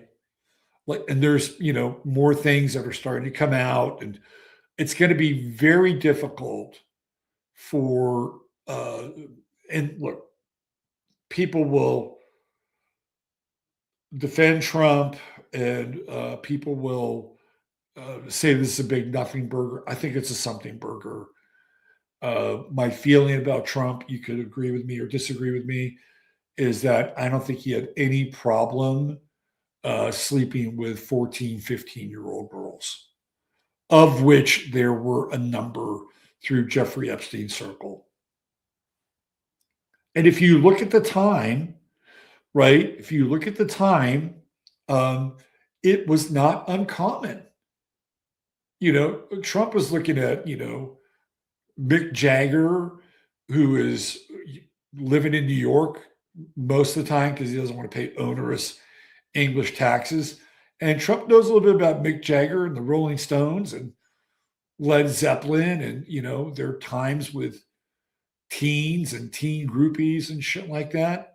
I mean, in rock and roll, not uncommon. Todd Rundgren, right? Todd Rundgren was in a relationship with Bebe Buell, who was this New York groupie, and he winds up having a baby with her, who becomes Liv Tyler, and and winds up living with Todd Rundgren and as his daughter for a number of years in Hawaii, until Todd Rundgren says, it was actually Steven Tyler who was her father. Todd just took on the role. Yes, Baby Buell was with Todd Rundgren, but Steve Tyler was the father, and Todd was a much better role model as a father.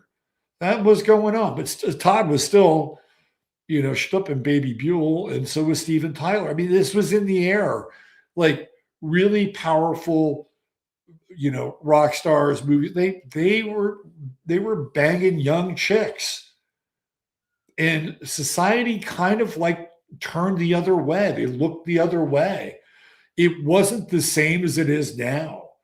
Like now, if you are caught, or there's even a remote sense that you might have been with somebody who was a day under 18, you're in fucking hot water, and you could lose your job, your position, your empire, your wealth. You could lose it all. And the only way to make sure that you didn't is if you did it with a bunch of other people and they all had the goods on each other. So I am trying to locate this, right, in a way where people of power and means having sex with underage girls was it was not smiled upon, but it was looked upon in a way that might have been a bit more socially acceptable than it is today. Oh, well, they did that back then. I mean, how old was Lil' Kim? Right, Lil' Kim was pretty young when she was like hanging out with Jay-Z and these guys in New York. She was pretty young. What about Rihanna and what's her name? What has been hanging out with Nicki Minaj? They were all young. They were all young. I'm telling you right now. Now, they were young during a time where you probably didn't know who they were, and being young in that regard would have been very scandalous. I'm just telling you, man. The 70s, 80s, 90s, rich men, rock stars, movie stars, even to some extent athletes, like running around with young women. It didn't move the needle very much. And you didn't have the internet, right? And then somebody who was really powerful, like Donald Trump, having access to all of these beautiful, titillating young women in the 90s, with all that money and all that power, I don't think it's too far of a bridge to make that connection. And I'm being kind. I'm being kind. I'm basically saying socially it was. Look, I can tell you in San Francisco, back in the day, there was a brothel in San Francisco. And that brothel was populated by teenage prostitutes. And every major politician in that fucking city, and then some, went through that brothel. You had people like George Moscone and I think maybe his rival Barbara Gelada. You had Willie Brown. You had Wilkes Bashford. You had Dick Blum, who was Dianne Feinstein. They all went to this brothel. They're all banging teenage chicks, and that was on the West Coast. But that was in the 70s and the 80s, and to some extent even into the 90s. This stuff went on, right? It went on, and it was in some regard kind of socially, like when you would hear about it, like, oh yeah, right? It was like it wasn't like it was sanctioned, but on the other hand, it wasn't also demonized. So there was kind of a soft shoulder of the road when it came to banging teenage girls. I'm just telling you. I'm just telling you. Now, where it becomes a little bit different, I mean, you can even go into like the Playboy Mansion. And the Playboy Mansion was wired with all kinds of cameras.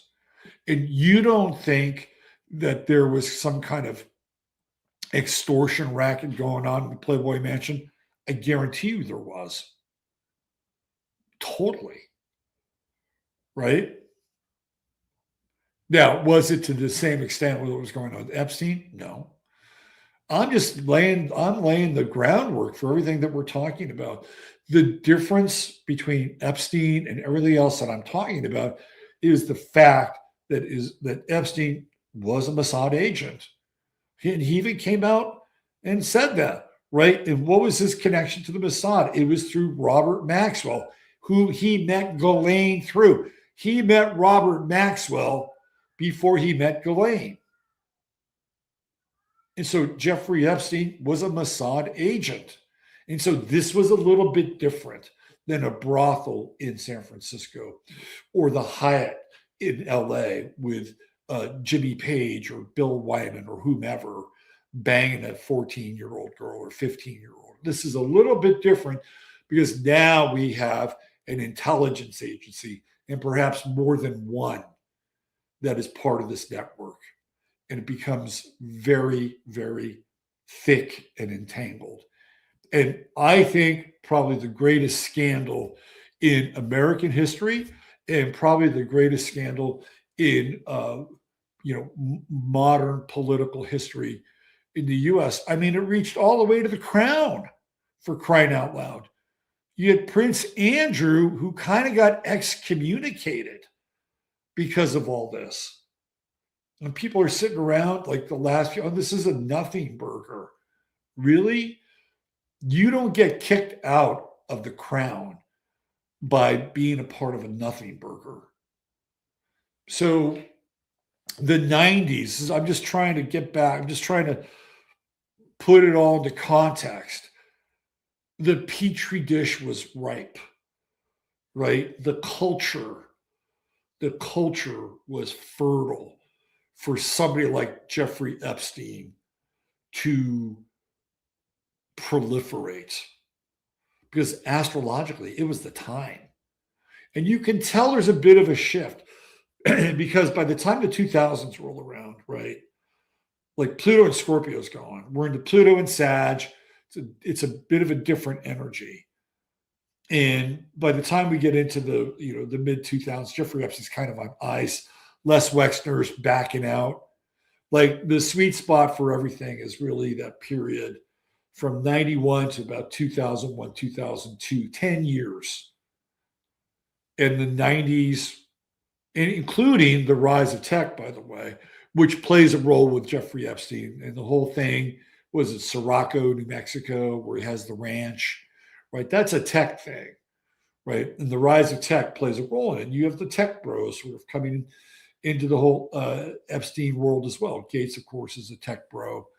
You had one of the Weinstein brothers who's a tech bro, right? I mean, they were starting to, kind of move into the Epstein's world a little bit. I wouldn't be surprised if Larry Ellison is on that list somewhere. Although Ellison's really cagey. I mean, he's probably a couple steps ahead. He's probably directing Jeffrey Epstein. Anyway, I just wanted to bring up this time, right? This Pluto and Scorpio time, this Neptune in Capricorn, Capricorn being the government, right?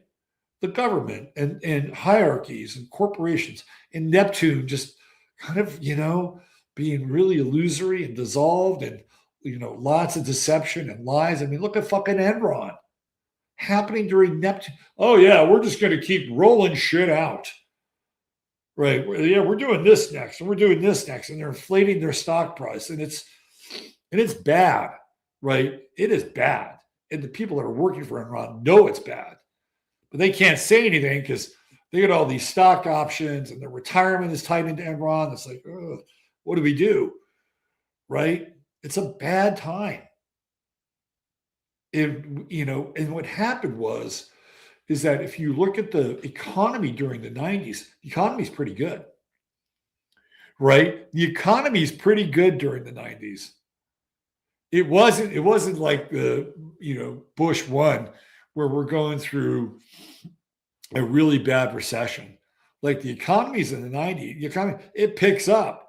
So people, they don't really care as much. And then you have the Glass-Steagall thing, and by the end of the 90s, people are buying houses, I don't know, Dr. Joan buys supplements, right? Like a lot. People are just, I remember one time, I think it was around 2001 or 2000, might have been 2000. And I was working at eMusic, and I went to this woman who had a beauty salon on Main Street in Redwood City. And she would cut my hair. And I think she was originally from Mexico. She was really nice. And she was buying houses, right? She's buying houses right and left. And I did not know what was going on. Had I known back then, I might have bought a fucking house. Honestly. Like, because I had a job to pay for the damn house. I might have bought a house. Everybody was buying houses. Like, if you were a busser at a restaurant, you were buying a house. So she says to me one day, I'm cutting my hair. She's cutting my hair. And we were talking about houses. And she said, "Oh, I have bought in a few houses. If you want to go half on the house, let me know. I will buy a house with you." This woman is running a fucking real estate empire out of adjustable rate mortgages from her chair at her beauty salon. I don't know what happened to her and her houses, because I eventually moved out of that area. But that's what was going on. It was a bubble, man. It was a big bubble that was going to pop. And the first pop was the .com bubble that popped. They kept it going for a while. They kept the housing thing going for a while, right? But, eventually, by the time we get to 2008, that thing is going to pop, and it's bad. So that's how they were able to get away with everything. They just made it easy for people to buy shit. The economy was really good. The .com thing, even though it tripped and stumbled, it kind of picked up and kept going, right? The rugged investments lived on, and more money went into the space. You had Web 2.0 starting to happen. Apple starting to kick ass with iTunes and the iPod. Like, there's a lot happening. The iPhone comes out. You have all these phones now, the smartphones. Like, the economy is happening. And yet all this corruption is going on underneath it all. It all starts in the 90s. Just look the other way. As long as people are getting paid, it doesn't really matter. And that's how Jeffrey Epstein comes into power. It's the 90s. The 90s are the fertile petri dish for Jeffrey Epstein's rise. And you go back and you look at that chart, the day that he signed that agreement with Les Wexner and that grand trine and all those planets going into his 8th house and his 1st house and around his moon. That day is significant. That day in July 30th, was the day that Jeffrey Epstein became Jeffrey Epstein. It gave him unlimited power to do that, right? All right, so there we go. 3 hours and 30 minutes of astrology. I hope you enjoyed tonight's show. If you have, please hit like and subscribe. Don't forget our sponsor, True Hemp Science, truehempscience.com. And you can go there and type in 15MINS when you buy their very high quality CBD products. And I had one of their gummies yesterday, and it was a delightful day. Let me put it that way, a delightful day. And if you type in 15MINS, you'll get the goodie bag, which is always nice. It's an order on top of an order, which is a good thing to have. What else? Chattaria. I can't tell you, I've been doing a lot of readings lately, and I'm still cycling back through Quo to get your messages, but I'm lining you guys up. I've been doing 3-4 readings a day. I think I had one day this week. I had 5 clients, 3 coaching, 2 readings.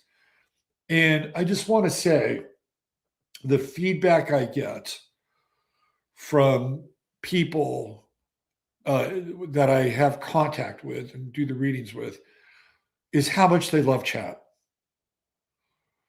That's one of the most consistent messages I get from people. Some people don't know, they don't know that I did it, right? That I have a show. Oh yeah, I've got a show. You should check it out. But I'd say 95% of the people do. And they just love chat. They love Chattaria. They love you guys. It's like, they just like, oh man, there's so much going on. There's this conversation, that conversation. And sometimes they're talking about what you're talking about, and sometimes they don't. And I've never felt, really some chat rooms are really fractious, but you guys are really welcoming and smart and funny. And you've got a little bit of an attitude, which is great. So I just wanted to share some feedback that there's a lot, and you know it already, right? But, I'm just giving you feedback that I get from other people and how much being in this chat is just really good for their psyche. Because the beautiful thing about this is that people don't have a lot of close friends or friends in their proximity. But for the time that I'm doing this on Sunday night or during the weather or on Friday when I do a Farcast, for that period of time, people have friends or friends that they feel like that they've known for a long time and can talk about anything with. And I think that's a great attribute to the people that show up here. So thanks for showing up. I think that's about it. We'll see you on Tuesday with the weather. Thank you, mods. God bless you all. Love you, one and all. Bye for now.